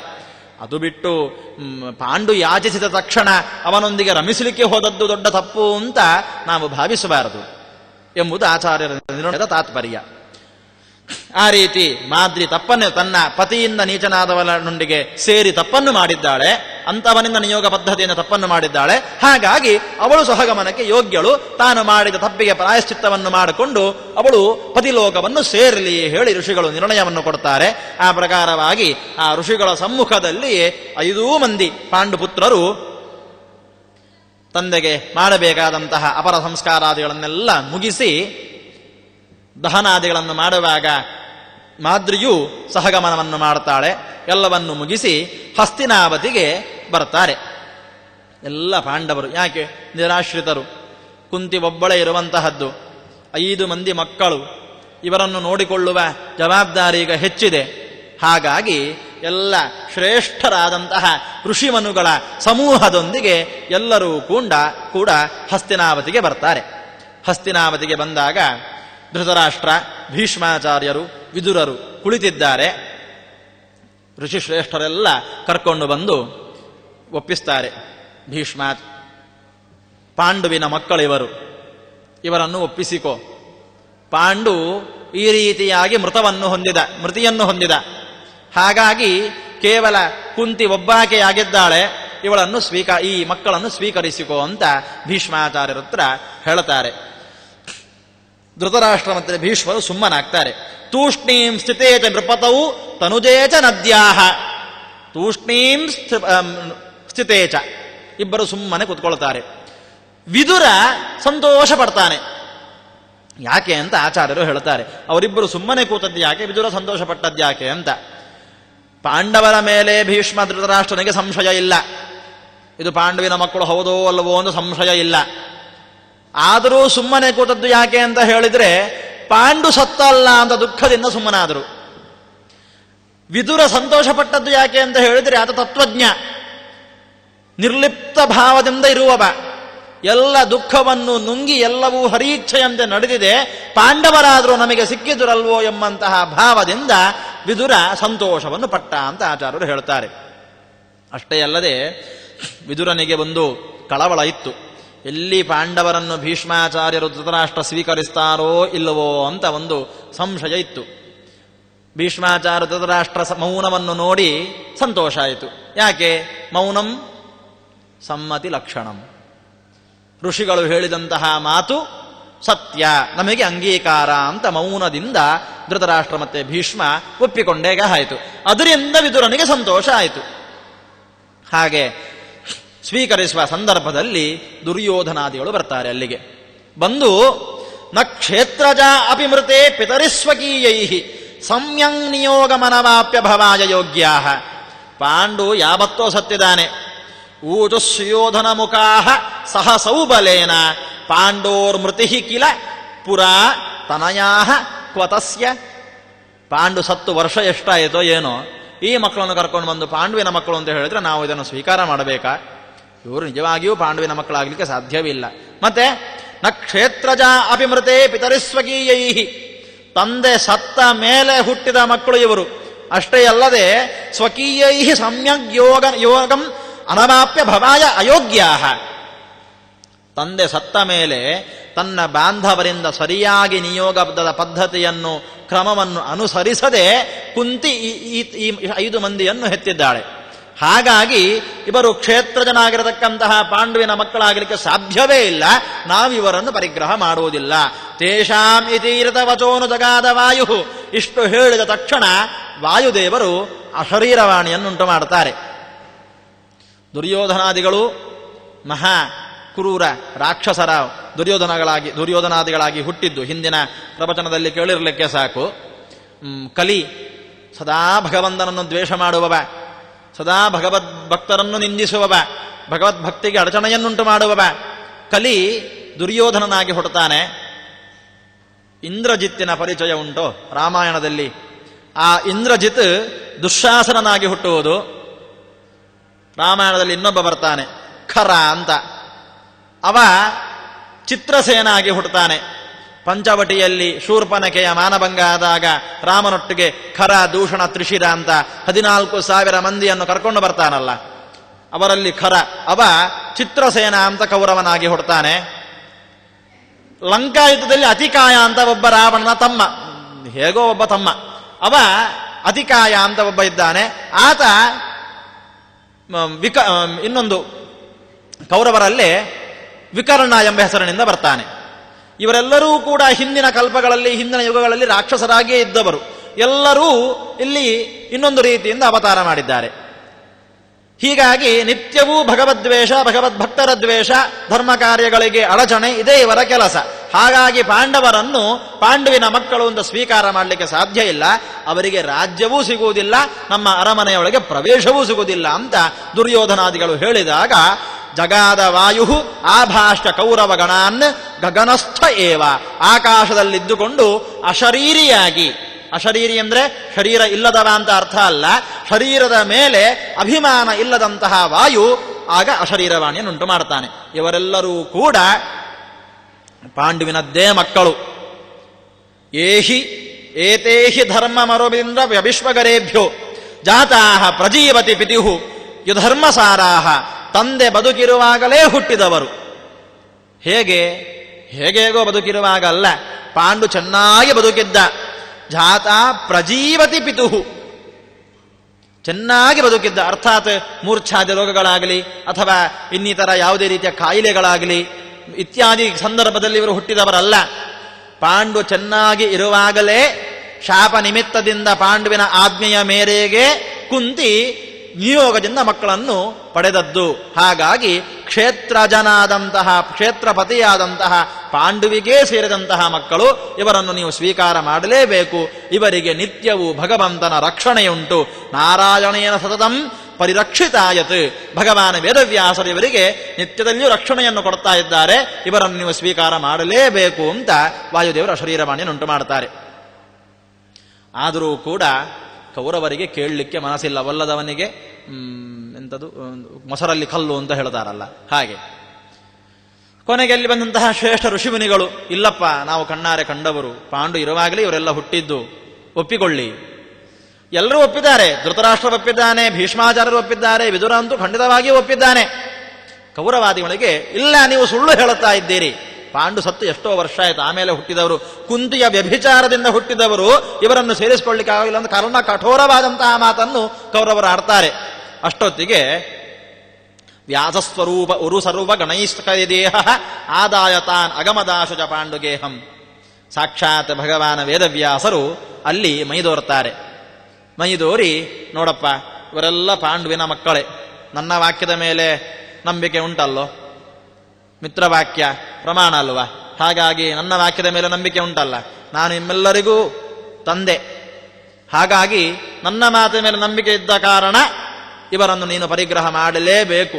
ಇವರು ನಿಜವಾಗಿಯೂ ಪಾಂಡುವಿನ ಮಕ್ಕಳು, ನನ್ನ ರಕ್ಷಣೆಗೆ ಒಳಪಟ್ಟವರು, ಹಾಗಾಗಿ ಇವರನ್ನು ಸ್ವೀಕರಿಸು ಅಂತ ಹೇಳಿದಾಗ ಕೌರವರಿಗೆ ಮತ್ತೆ ಮಾತಾಡಲಿಕ್ಕೆ ಬಾಯಿ ಬರಲಿಲ್ಲ. ಭೀಷ್ಮಾದಿಗಳು ಸಂತೋಷದಿಂದ ಅವರನ್ನು ತಬ್ಬಿಕೊಂಡು ಅರಮನೆಯ ಒಳಗೆ ಕರ್ಕೊಂಡು ಹೋಗ್ತಾರೆ. ಅನೇಕ ಸಮಯಗಳ ಪರ್ಯಂತ ಈ ಪಾಂಡವರು ಕೌರವರು ಒಟ್ಟೊಟ್ಟಾಗಿ ಒಂದೊಂದು ರೀತಿಯ ಕಲೆಗಳಲ್ಲಿ ನಿಪುಣರಾಗ್ತಾ ಬರ್ತಾ ಇದ್ದಾರೆ. ಭೀಮನ ಬಾಲಲೀಲೆ ಅನೇಕ ತೆರನಾಗಿ ನಡೆದಿದೆ. ಯಾವುದೇ ರೀತಿಯ ಕ್ರೀಡೆಯನ್ನು ಆಡಲಿ ಅಲ್ಲಿ ಭೀಮನಿಗೆ ಫಸ್ಟ್ ಪ್ರೈಸ್, ಭೀಮನಿಗೆ ಸೋಲೇ ಇಲ್ಲ. ಅಷ್ಟೇ ಅಲ್ಲದೆ ಭೀಮನ ಕೆಲವು ಕೀಟಲೆಗಳು, ಈ ಕೌರವರೆಲ್ಲ ಯಾವುದಾದ್ರೂ ಫಲವಸ್ತುಗಳನ್ನು ಕೊಯ್ಯಬೇಕು ಅಂತ ಮರ ಹತ್ತುವುದು, ಭೀಮ ಹೋಗಿ ಮರದ ಬುಡವನ್ನು ಹಿಡಿದು ಅಲುಗಾಡಿಸುವುದಂತೆ. ಪಕ್ವೋರು ಭೋಜ್ಯ ಫಲ ಸನ್ನಮವಾಯ ಪಕ್ಷೆ ಶ್ವಾರೂಢ ರಾಜತನಯಾನ್ ಅಭಿವೀಕ್ಷ್ಯ ಭೀಮ ಪಾದಪ್ರಹಾರ ಮುರು ವೃಕ್ಷದಲ್ಲೇ ಪ್ರದಾಯ ಸಾಕಂ ಫಲೈಹಿ ವಿನಿಪತತ್ಸು ಫಲಾನ್ಯಭುಂಕ್ತ. ಸಾಕಂ ಫಲೈಹಿ, ಫಲಗಳ ಒಟ್ಟಿಗೆ ಈ ಎಲ್ಲ ಕೌರವ ರಾಜಕುಮಾರನ್ನು ಕೆಳಗೆ ಬೀಳಿಸುವುದಂತೆ ಭೀಮ. ಬೀಳಿಸಿ ಅವರು ನೋವು ಅಂತ ಒದ್ದಾಡ್ತಾ ಇರಬೇಕು. ಆದರೆ ಆ ಎಲ್ಲ ಫಲಗಳನ್ನು ತಾನು ತಿನ್ನುವುದು. ಈ ರೀತಿಯಾಗಿ ಅನೇಕ ಬಾಲಲೀಲೆಗಳನ್ನು ಯುದ್ಧದಲ್ಲಾಗಲಿ, ನಿಯುದ್ಧದಲ್ಲಾಗಲಿ, ವಾರಿಪ್ಲವ ನೀರಿನಾಟದಲ್ಲಿ ಆಗಲಿ ಎಲ್ಲ ಕಡೆಯಲ್ಲೂ ಭೀಮನೇ ಗೆಲ್ಲುವುದು. ಯುದ್ಧ ಅಂತ ಹೇಳಿದ್ರೆ ಶಸ್ತ್ರಾಸ್ತ್ರಗಳನ್ನು ಹಿಡ್ಕೊಂಡು ಮಾಡುವಂತಹ ಯುದ್ಧ, ನಿಯುದ್ಧ ಅಂತ ಹೇಳಿದ್ರೆ ಮಲ್ಲ ಯುದ್ಧ. ಇಬ್ಬರೇ ಯುದ್ಧ, ಬಹಳ ಮಂದಿ ನಿಂತುಕೊಂಡು ಆಚೆ ಒಂದು ಗುಂಪು ಈಚೆ ಒಂದು ಗುಂಪು ಸೇರಿಕೊಂಡು ಯುದ್ಧ ಮಾಡುವಂತಹದ್ದು. ನಿಯುದ್ಧ ಅಂತ ಹೇಳಿದ್ರೆ ಆಚೆ ಒಬ್ಬ ಈಚೆ ಒಬ್ಬ, ಕೇವಲ ಕೈಯಲ್ಲಿ ಮಲ್ಲ ಯುದ್ಧ ಅಂತ ಹೇಳಬಹುದು. ಮಲ್ಲ ಯುದ್ಧ ಮಾಡುವಂತಹದ್ದು. ವಾರಿಪ್ಲವ ನೀರಿನಾಟ, ನೀರನ್ನು ಎರಚಾಡುವುದು. ಯಾವುದೇ ರೀತಿಯ ಆಟವನ್ನಾಡಿದರೂ ಕೂಡ ಭೀಮ ಪ್ರಥಮ ಸ್ಥಾನ. ಹಾಗಾಗಿ ಈ ಕೌರವರಿಗೆ ಭೀಮನ ಮೇಲೆ ಎಲ್ಲದ ಅಸೂಯೆ ಉಂಟಾಗಲಿಕ್ಕೆ ಆರಂಭವಾಯಿತು. ಹೇಗಾದರೂ ಮಾಡಿ ಭೀಮನನ್ನು ನಿಗ್ರಹ ಮಾಡಬೇಕು. ಭೀಮ ಅತ್ಯಂತ ಬಲಶಾಲಿ. ಅಸ್ಮಿನ್ ಹತೆ ವಿನಿಹತ ಅಖಿಲಾಶ್ಚ ಪಾರ್ಥಾಃ ಶಕ್ಯೋ ಬಲಾಶ್ಚ ನಿಹಂತಮಯಂ ಬಲಾಢ್ಯ. ಅರ್ಜುನ ಬಿಲ್ಲುವಿದ್ಯೆಗಳಲ್ಲಿ ಪ್ರವೀಣ. ಇದು ಗುರುಕುಲ ವಾಸವಾಗುವ ಮುಂಚಿನ ಕಥೆ. ದ್ರೋಣಾಚಾರ್ಯರ ಬಳಿ ಹೋಗಿ ಶಸ್ತ್ರಾಸ್ತ್ರಗಳನ್ನು ಅಧ್ಯಯನ ಮಾಡುವ ಮುಂಚಿನ ಘಟನೆ. ಆಗಲೇ ಅವರಲ್ಲಿ ಅಷ್ಟು ಶಕ್ತಿಗಳೆಲ್ಲ ಇತ್ತು ಅಂತ ಹೇಳುವಾಗ ನಾವು ಅವರೆಲ್ಲ ದೇವತೆಗಳ ಅವತಾರ ಅಂತ ಒಪ್ಪಿಕೊಳ್ಳಬೇಕಾಗ್ತದೆ ಅಂತ ಹೇಳುತ್ತಾರೆ ವ್ಯಾಖ್ಯಾನಕಾರರು. ಹಾಗಾಗಿ ಅಂತಹ ಅರ್ಜುನ ಶಕ್ತಿಶಾಲಿ, ಭೀಮ ಮಹಾಪರಾಕ್ರಮ ಶಕ್ತಿಶಾಲಿ. ಇವರಿಬ್ಬರನ್ನು ನಾವು ಸಂಹಾರ ಮಾಡಿದೆವು ಎಂದಾದಲ್ಲಿ ಉಳಿದ 3 ಮಂದಿಯನ್ನು ಹೇಗಾದರೂ ಸೆರೆಮನೆಯಲ್ಲಿ ಹಾಕಿ ನಮ್ಮ ಹಿಡಿತದಲ್ಲಿ ಇಟ್ಟುಕೊಳ್ಳಬಹುದು.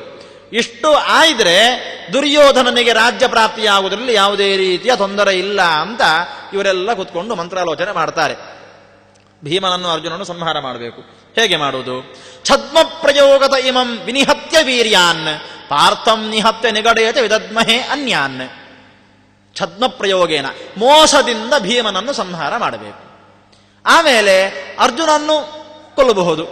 ಅರ್ಜುನನ ಈ ಇಬ್ಬರು ಸತ್ರೆ ಉಳಿದ ನಿಹತ್ಯ ನಿಗಡೇಚ ವಿದದ್ಮಹೇ ಅನ್ಯಾನ್, ಇವರಿಬ್ಬರನ್ನು ಕೊಂದು ಉಳಿದ 3 ಸೆರೆಮನೆಯಲ್ಲಿ ಇಡ್ತೇವೆ ನಾವು. ಏವಂ ಕೃತೆ ನಿಹತ ಕಂಟಕ ಮತ್ಸ್ಯ ರಾಜ್ಯಂ, ಯಾವುದೇ ರೀತಿಯ ಬಾಧಕ ಇಲ್ಲದೆ ದುರ್ಯೋಧನನಿಗೆ ರಾಜ್ಯ ಸುಲಭವಾಗಿ ಸಿಗ್ತದೆ. ಹಾಗಾಗಿ ಇಷ್ಟು ಕೆಲಸವನ್ನು ಮೊದಲು ಮಾಡುವ ಹೇಳಿ ಭೀಮನಿಗೆ ವಿಷ ಪ್ರಯೋಗವನ್ನು ಮಾಡ್ತಾರಂತೆ. ಎಂತಹ ವಿಷ?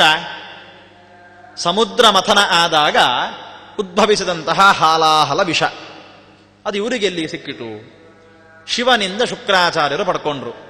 ಶುಕ್ರಾಚಾರ್ಯರನ್ನು ಪ್ರಸನ್ನೀಕರಿಸಿಕೊಂಡು ಶಕುನಿ ಪಡ್ಕೊಂಡ. ಶಕುನಿಯಿಂದ ಇವರಿಗೆ ಆ ವಿಷ ಪ್ರಾಪ್ತಿ ಆಯಿತು.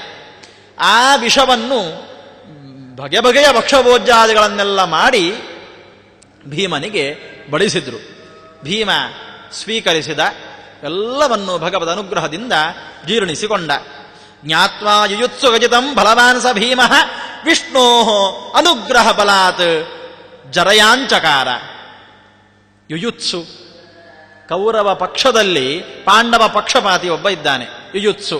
ಈತ ಮೂಲತಃ ನಿವೃತ್ತಿ ಎಂಬ ದೇವತೆಯ ತಮ್ಮ ನಿವೃತ್ತ ಎಂಬಂತಹ ಒಬ್ಬ ದೇವತೆ. ಈತ ಶಾಪ ನಿಮಿತ್ತದಿಂದ ಇವರ ಮಧ್ಯದಲ್ಲಿ ಹುಟ್ಟಿಕೊಂಡಿದ್ದಾನೆ. ಕೌರವರ ಪಕ್ಷದಲ್ಲಿ ಇದ್ರೂ ಕೂಡ ಪಾಂಡವರ ಪಕ್ಷಪಾತಿ. ಅಲ್ಲಿ ಏನೆಲ್ಲ ನಡೀತದೆ ಎಲ್ಲವನ್ನು ಬಂದು ಇಲ್ಲಿ ಹೇಳುತ್ತಾ ಇದ್ದ. ನಿನಗೆ ಇವತ್ತು ವಿಷ ಹಾಕಲಿಕ್ಕೆ ಪ್ರಯತ್ನ ಪಟ್ಟಿದ್ದಾರೆ, ನಿನ್ನನ್ನಿವತ್ತು ಎಲ್ಲೋ ಒಂದು ಅಡಗಿಸಿಟ್ಟು ಕೊಲ್ಲಬೇಕು ಅಂತ ಅಲ್ಲಿ ಪ್ಲಾನ್ ನಡೀತಾ ಉಂಟು, ಹಾಗಾಗಿ ಜಾಗೃತನಾಗಿರು ಅಂತ. ಭೀಮನಿಗೆ ಅಗತ್ಯ ಇಲ್ಲ, ಆದರೂ ಕೂಡ ಅವ ಬಂದು ಹೇಳುವಂತಹದ್ದು. ಹೀಗಾಗಿ ಯುಯುತ್ಸುವಿನಿಂದ ಮೊದಲೇ ತಿಳುಕೊಂಡಂತಹ ಈತ ಭೀಮ ಆ ವಿಷವನ್ನು ಭಗವಂತನ ಅನುಗ್ರಹದಿಂದ ವಿಷ್ಣೋ ಅನುಗ್ರಹ ಬಲಾತ್ ಜರಯಾಂಚಕಾರ, ಎಲ್ಲವನ್ನು ಅರಗಿಸಿಕೊಂಡ. ಎಲ್ರಿಗೂ ಬಹಳ ಆಶ್ಚರ್ಯವಾಯಿತು. ಹಾಲಾಹಲ ವಿಷ, ಅದನ್ನು ಹಾಕಿಕೊಟ್ಟಿದ್ದ, ಅದನ್ನು ಒರಗಿಸಿಕೊಂಡ. ಗಂಗೆಯ ಮಧ್ಯದಲ್ಲಿ ಒಂದು ಮನೆಯನ್ನು ನಿರ್ಮಾಣ ಮಾಡಿದ್ರಂತೆ. ಮನೆಯನ್ನು ನಿರ್ಮಾಣ ಮಾಡಿ ಅದರ ಮಧ್ಯದಲ್ಲಿ ಭೀಮನನ್ನು ಇರಿಸಿ ಅದನ್ನು ಪಾತಾಳಕ್ಕೆ ದೂಡುವುದು ಅಂತ ಇವರ ಸಂಕಲ್ಪ. ಎಲ್ಲರೂ ಹೋದ್ರು. ಈ ವಿಷಯವೂ ಯುಯುತ್ಸುವಿನಿಂದ ಭೀಮನಿಗೆ ಗೊತ್ತಾಯಿತು. ಭೀಮನು ಹೋದ ಅವರೊಟ್ಟಿಗೆ, ಕೌರವರ ಬಳಿಯಲ್ಲೇ ಮಲ್ಕೊಂಡ. ದೂಡಿ, ಎಲ್ಲಿಗೆ ದೂಡ್ತಿರೋ ದೂಡಿ, ನಾನು ನೋಡ್ಕೊಳ್ತೇನೆ ಹೇಳಿ ಅವರ ಬಳಿಯಲ್ಲೇ ಭೀಮ ಮಲ್ಕೊಂಡ. ನಡು ರಾತ್ರಿಯಾದಾಗ ಅತ್ಯಂತ ಮಂತ್ರಶಕ್ತಿಯಿಂದ ಬಲಿಷ್ಠವಾದಂತಹ ಸರಪಳಿಗಳಿಂದ ಭೀಮನನ್ನು ಕಟ್ಟಿ ಹಾಕಿ ಗಂಗೆಯ ಮಡುವಿಗೆ ದೂರಿದ್ರು. 1,000,000 ಯೋಜನ ಆಳವಾದಂತಹ ಗಂಗೆಯ ಮಡು. ಇದು ಹೇಗೆ ಸಾಧ್ಯ? ಗಂಗೆಯಲ್ಲಿ ಅಷ್ಟು ಉಂಟು ಅಂತ ಕೇಳಿದ್ರೆ ಅದಕ್ಕೆ ವ್ಯಾಖ್ಯಾನಕಾರರು ಹೇಳುತ್ತಾರೆ, ಹಿಂದಿನ ಕಾಲದಲ್ಲಿ ಗಂಗೆ ಪ್ರವಾಹ ಹೇಗಿತ್ತು ಅಂತ ಹೇಳಿದ್ರೆ, ಪ್ರವಾಹ ಅತ್ಯಂತ ವೇಗವಾಗಿ ಪ್ರವಾಹದಿಂದ ಬರುವಾಗ ಸುಳಿ ಸುತ್ತಿ ಅಲ್ಲಲ್ಲಿ ಒಂದು ಹೊಂಡಗಳನ್ನು ನಿರ್ಮಾಣ ಮಾಡ್ತಾ ಇತ್ತಂತೆ. ಕೆಲವು ಕಡೆಗಳಲ್ಲಿ ಆ ಹೊಂಡ ಎಲ್ಲಿಯವರೆಗಿನ ಆಳವನ್ನು ಹೋಗ್ತಾ ಇತ್ತು ಅಂತ ಹೇಳಿದ್ರೆ ಘನೋದಕವನ್ನು ಪ್ರವೇಶ ಮಾಡಿ ಭೂಮಿಯನ್ನು ಧರಿಸಿದ ಕೂರ್ಮ ಪೃಷ್ಠದವರೆಗೂ ಗಂಗೆಯ ನೀರು ಹೋಗ್ತಾ ಇದ್ದದ್ದುಂಟಂತೆ. ಈಗ ಪ್ರಾಯ ಅಲ್ಲಲ್ಲಿ ಆಣೆಕಟ್ಟೆಲ್ಲ ಕಟ್ಟಿ ಗಂಗೆಯ ಪ್ರವಾಹವನ್ನೇ ತಡೆ ಹಿಡಿದಿದ್ದಾರೆ. ನಮ್ಮ ದೌರ್ಭಾಗ್ಯ ಇರಲಿ. ಅಂತೂ ಆಗಿನ ಕಾಲದಲ್ಲಿ ಅಷ್ಟು ಆಳ ಇತ್ತು. ಆ ರೀತಿಯಲ್ಲಿ ಆ ಪಾತಾಳಕ್ಕೆ ಭೀಮಸೇನನ್ನು ದೂಡಿದ್ದಾರೆ. ಭೀಮಸೇನ ಮತ್ತೆ ಭಗವಂತನ ಅನುಗ್ರಹ ಬಲದಿಂದ ಎಲ್ಲ ಸಂಕೋಲೆಗಳನ್ನು ಕಡಿದುಕೊಂಡು ಮೇಲೆದ್ದು ಬಂದ. ಮತ್ತೆ ಸಂಕಟಪಟ್ಟರು. ಹೊಟ್ಟೆ ಕಿಚ್ಚ ಆರಂಭವಾಯಿತು. ಏನು ಮಾಡಿದ್ರು? ಅತ್ಯಂತ ಪ್ರಬಲವಾದಂತಹ ಅನಂತಂ ವಾಸುಕಿಂ ಚೈವ ತಕ್ಷಂ ಕರ್ಕೋಟಕಂ ತಥಾ ಪದ್ಮಂ ಚೈವ ಮಹಾಪದ್ಮಂ ಶಂಕಂಚ ಕುಲಿಕಂ ತಥಾ. ಆಶ್ಲೇಷ ಬಲಿಯಲ್ಲಿ ಕೇಳಿರ್ಲಿಕ್ಕೆ ಸಾಕು ಈ ಹೆಸರನ್ನು. ಈ 9-8 ಬಗೆಯ ಅಷ್ಟಕುಲ ನಾಗರು ಅತ್ಯಂತ ವಿಷಕಾರಿ. ಅವರನ್ನೆಲ್ಲ ತಂದು ಭೀಮ ಮಲಗಿರುವಾಗ ಎದೆಯ ಮೇಲೆ ಇಟ್ರಂತೆ. ಕೇವಲ ಆ ನಾಗರು ಮಾತ್ರ ಅಲ್ಲ, ಅವರ ಸಂತತಿಯನ್ನು ಕರ್ಕೊಂಡು ಬಂದು ಭೀಮನ ಎದೆ ಮೇಲೆ ಇಟ್ರಂತೆ. ಈ ಎಲ್ಲ ಹಾವುಗಳು, ಬಲಿಷ್ಠವಾದಂತಹ ಹಾವುಗಳು ಭೀಮನಿಗೆ ಕಚ್ಚಿದವು. ಭೀಮನ ಚರ್ಮ ವಜ್ರಕಾಯ ಗಂಭೀರ ಅಂತ ಹೇಳ್ತಾರಲ್ವ ದಾಸರು. ಹಾಗಾಗಿ ಅಂತಹ ವಜ್ರಕಾಯವುಳ್ಳಂತಹ ಶರೀರ ಭೀಮನದ್ದು. ಆ ಹಾವುಗಳ ಹಲ್ಲೆ ಮುರಿದು ಹೋಯಿತು. ಭೀಮ ಹೊರಲಾಡುವಂತಹ ನೆಪದಲ್ಲಿ ಎಲ್ಲ ಅಷ್ಟಕುಲ ನಾಗರನ್ನು ದೂರಕ್ಕೆ ಎಸೆದು ಅವರ ಸಂತತಿಯಲ್ಲಿ ಬಂದ ಕೆಲವು ಕೆಟ್ಟ ನಾಗಗಳನ್ನು ಇರುವೆಯನ್ನು ಕೊಂದ ಹಾಗೆ ಹೊಸಕಿ ಹಾಕಿದ ಅಂತೆ. ಯಾವ ರೀತಿಯಲ್ಲಿ ನೋಡಿದ್ರೂ ಕೂಡ ಇವನನ್ನು ಸಂಹಾರ ಮಾಡಲಿಕ್ಕೆ ಆಗುವುದಿಲ್ಲ. ಈತ ಭಗವಂತನಾದಂತಹ ಕೃಷ್ಣನನ್ನು ಭಗವಂತ ಅಂತ ಎಲ್ಲರೂ ಕೊಂಡಾಡ್ತಾ ಇದ್ದಾರೆ. ಆ ಕೃಷ್ಣನ ಆಶ್ರಯದಲ್ಲಿ ಇಷ್ಟು ಬಲಿಷ್ಠನಾದವ. ಒಂದು ಭೀಮಬಲ, ಇನ್ನೊಂದು ಪ್ರಹ್ಲಾದ ಬಲ. ಪ್ರಹ್ಲಾದನಾದರೂ ಕೂಡ ಅವನಲ್ಲಿ ದೈಹಿಕ ಬಲ ಇರಲಿಲ್ಲ. ಯಾಕೆಂದ್ರೆ ಹಿರಣ್ಯಕಶಿಪುವಿನ ಭಟರೆಲ್ಲ ಅವನನ್ನು ಎತ್ತುಕೊಂಡು ಹೋಗಿ ಅವನಿಗೆ ಶಿಕ್ಷೆಯನ್ನು ಕೊಡ್ತಾ ಇದ್ರು. ಭೀಮನನ್ನು ಎತ್ತುಕೊಂಡು ಹೋಗ್ಲಿಕ್ಕೂ ಆಗುವುದಿಲ್ಲ, ಅಂತಹ ಬಲವುಳ್ಳವ ಭೀಮ. ಅದಕ್ಕೆ ಅರ್ಥ ಕೃಷ್ಣನ ಪರಮಾನುಗ್ರಹವೇ ಇದಕ್ಕೆ ಕಾರಣ. ಹಾಗಾಗಿ ನಾವು ಕೃಷ್ಣನನ್ನು ಭೀಮನನ್ನು ಇಬ್ಬರನ್ನೂ ದ್ವೇಷಿಸಬೇಕು ಅಂತ ಹೇಳಿ ಕೌರವಾದಿಗಳು ತನ್ನ ಪಕ್ಷದ ರಾಜ ಸಮೂಹಕ್ಕೆಲ್ಲ ಆದೇಶ ಮಾಡಿದ ಅಂತೆ. ಆ ಆದೇಶವನ್ನು ಪಡ್ಕೊಂಡು ಜರಾಸಂಧನ ಒಟ್ಟಿಗೆ ಸೇರಿ ಯುದ್ಧಕ್ಕೆ ಬಂದದ್ದು. ಅಲ್ಲಿಗೆ ಈ ಕಥೆ ಲಿಂಕು. ಆ ರಾಜರೆಲ್ಲ ಜರಾಸಂಧನೊಟ್ಟಿಗೆ ಶಿಶುಪಾಲ, ದಂತವಕ್ರ, ಶಲ್ಯ ಇವರೆಲ್ಲ ಸೇರಿಕೊಂಡು, ಏಕಲವ್ಯ ಮುಂತಾದವರೆಲ್ಲ ಕೃಷ್ಣನೊಟ್ಟಿಗೆ ಯುದ್ಧ ಮಾಡಲಿಕ್ಕೆ ಜರಾಸಂಧನೊಟ್ಟಿಗೆ ಯಾಕೆ ಸೇರಿಕೊಂಡ್ರು ಅಂತ ಕೇಳಿದ್ರೆ, ಭೀಮನಿಗೆ ವಿಶೇಷವಾದ ಕೃಷ್ಣನ ಅನುಗ್ರಹ ಉಂಟು. ಅದು ನಾಶ ಹೊಂದಬೇಕು ಅಂತಾದರೆ ಕೃಷ್ಣನನ್ನು ಭೀಮನನ್ನು ದ್ವೇಷಿಸಬೇಕು. ಕೃಷ್ಣನನ್ನು ದ್ವೇಷಿಸಬೇಕು ಅಂತಾದರೆ ಕೃಷ್ಣನ ಒಟ್ಟಿಗೆ ಯುದ್ಧ ಮಾಡಬೇಕು. ಕೃಷ್ಣನೊಟ್ಟಿಗೆ ಯುದ್ಧ ಮಾಡಲಿಕ್ಕೆ ಸರಿಯಾದ ಸಮಯ ಒದಗಿ ಬಂದಿದೆ. ಯಾವುದು ಅಂತ ಹೇಳಿದ್ರೆ ಮಗಧ ದೇಶ, ಈಗಣ ಬಿಹಾರ ದೇಶ, ಆಗಿನ ಮಗಧ. ಆ ದೇಶದ ಅಧಿಪತಿ ಜರಾಸಂಧ ಕೃಷ್ಣನ ಒಟ್ಟಿಗೆ ಯುದ್ಧಕ್ಕೆ ಹೋಗಿದ್ದಾನೆ. ನೀವೆಲ್ಲ ಹೋಗಿ ಜರಾಸಂಧನ 20 ಅಕ್ಷೌಹಿಣಿಯಲ್ಲಿ ಸೇರಿಕೊಂಡು ಜರಾಸಂಧನಿಗೆ ಸಹಾಯವನ್ನು ಮಾಡುತ್ತಾ ಕೃಷ್ಣನಿಗೆ ತೊಂದರೆಯನ್ನು ಕೊಡಬೇಕು. ಆಗ ಕೃಷ್ಣನನ್ನು ಭೀಮನನ್ನು ದ್ವೇಷಿಸಿದ ಹಾಗೆ ಆಗ್ತದೆ ಹೇಳಿ ಕೌರವರ ಆದೇಶದ ಮೇಲೆಗೆ ಇವರೆಲ್ಲ ಜರಾಸಂಧನಿಗೆ ಸಹಾಯ ಮಾಡಲಿಕ್ಕೆ ಬಂದವರು. ಎಲ್ಲರೂ ಕೂಡ ಕೃಷ್ಣನ ಕೈಯಲ್ಲಿ ಸೋತು ಸುಣ್ಣವಾಗಿ ಹಿಂದಿರುಗಿ ಹೋಗ್ತಾರೆ. ಮುಂದೆ ಭೀಮನ ದಿಗ್ವಿಜಯದ ವಿಷಯ ಬರ್ತದೆ. ಭೀಮ ಅದಾವ ಪ್ರಕಾರದಲ್ಲಿ ದಿಗ್ವಿಜಯವನ್ನು ಸಂಪಾದಿಸಿದ ಅಂತ ಹೇಳುತ್ತಾ ನಾಳಿನ ದಿವಸಗಳಲ್ಲಿ ಕೇಳೋಣ ಅಂತ ಶ್ರೀಹರಿಪ್ರಿಯತಾಂ ಕೃಷ್ಣಾರ್ಪಣಮಸ್ತು.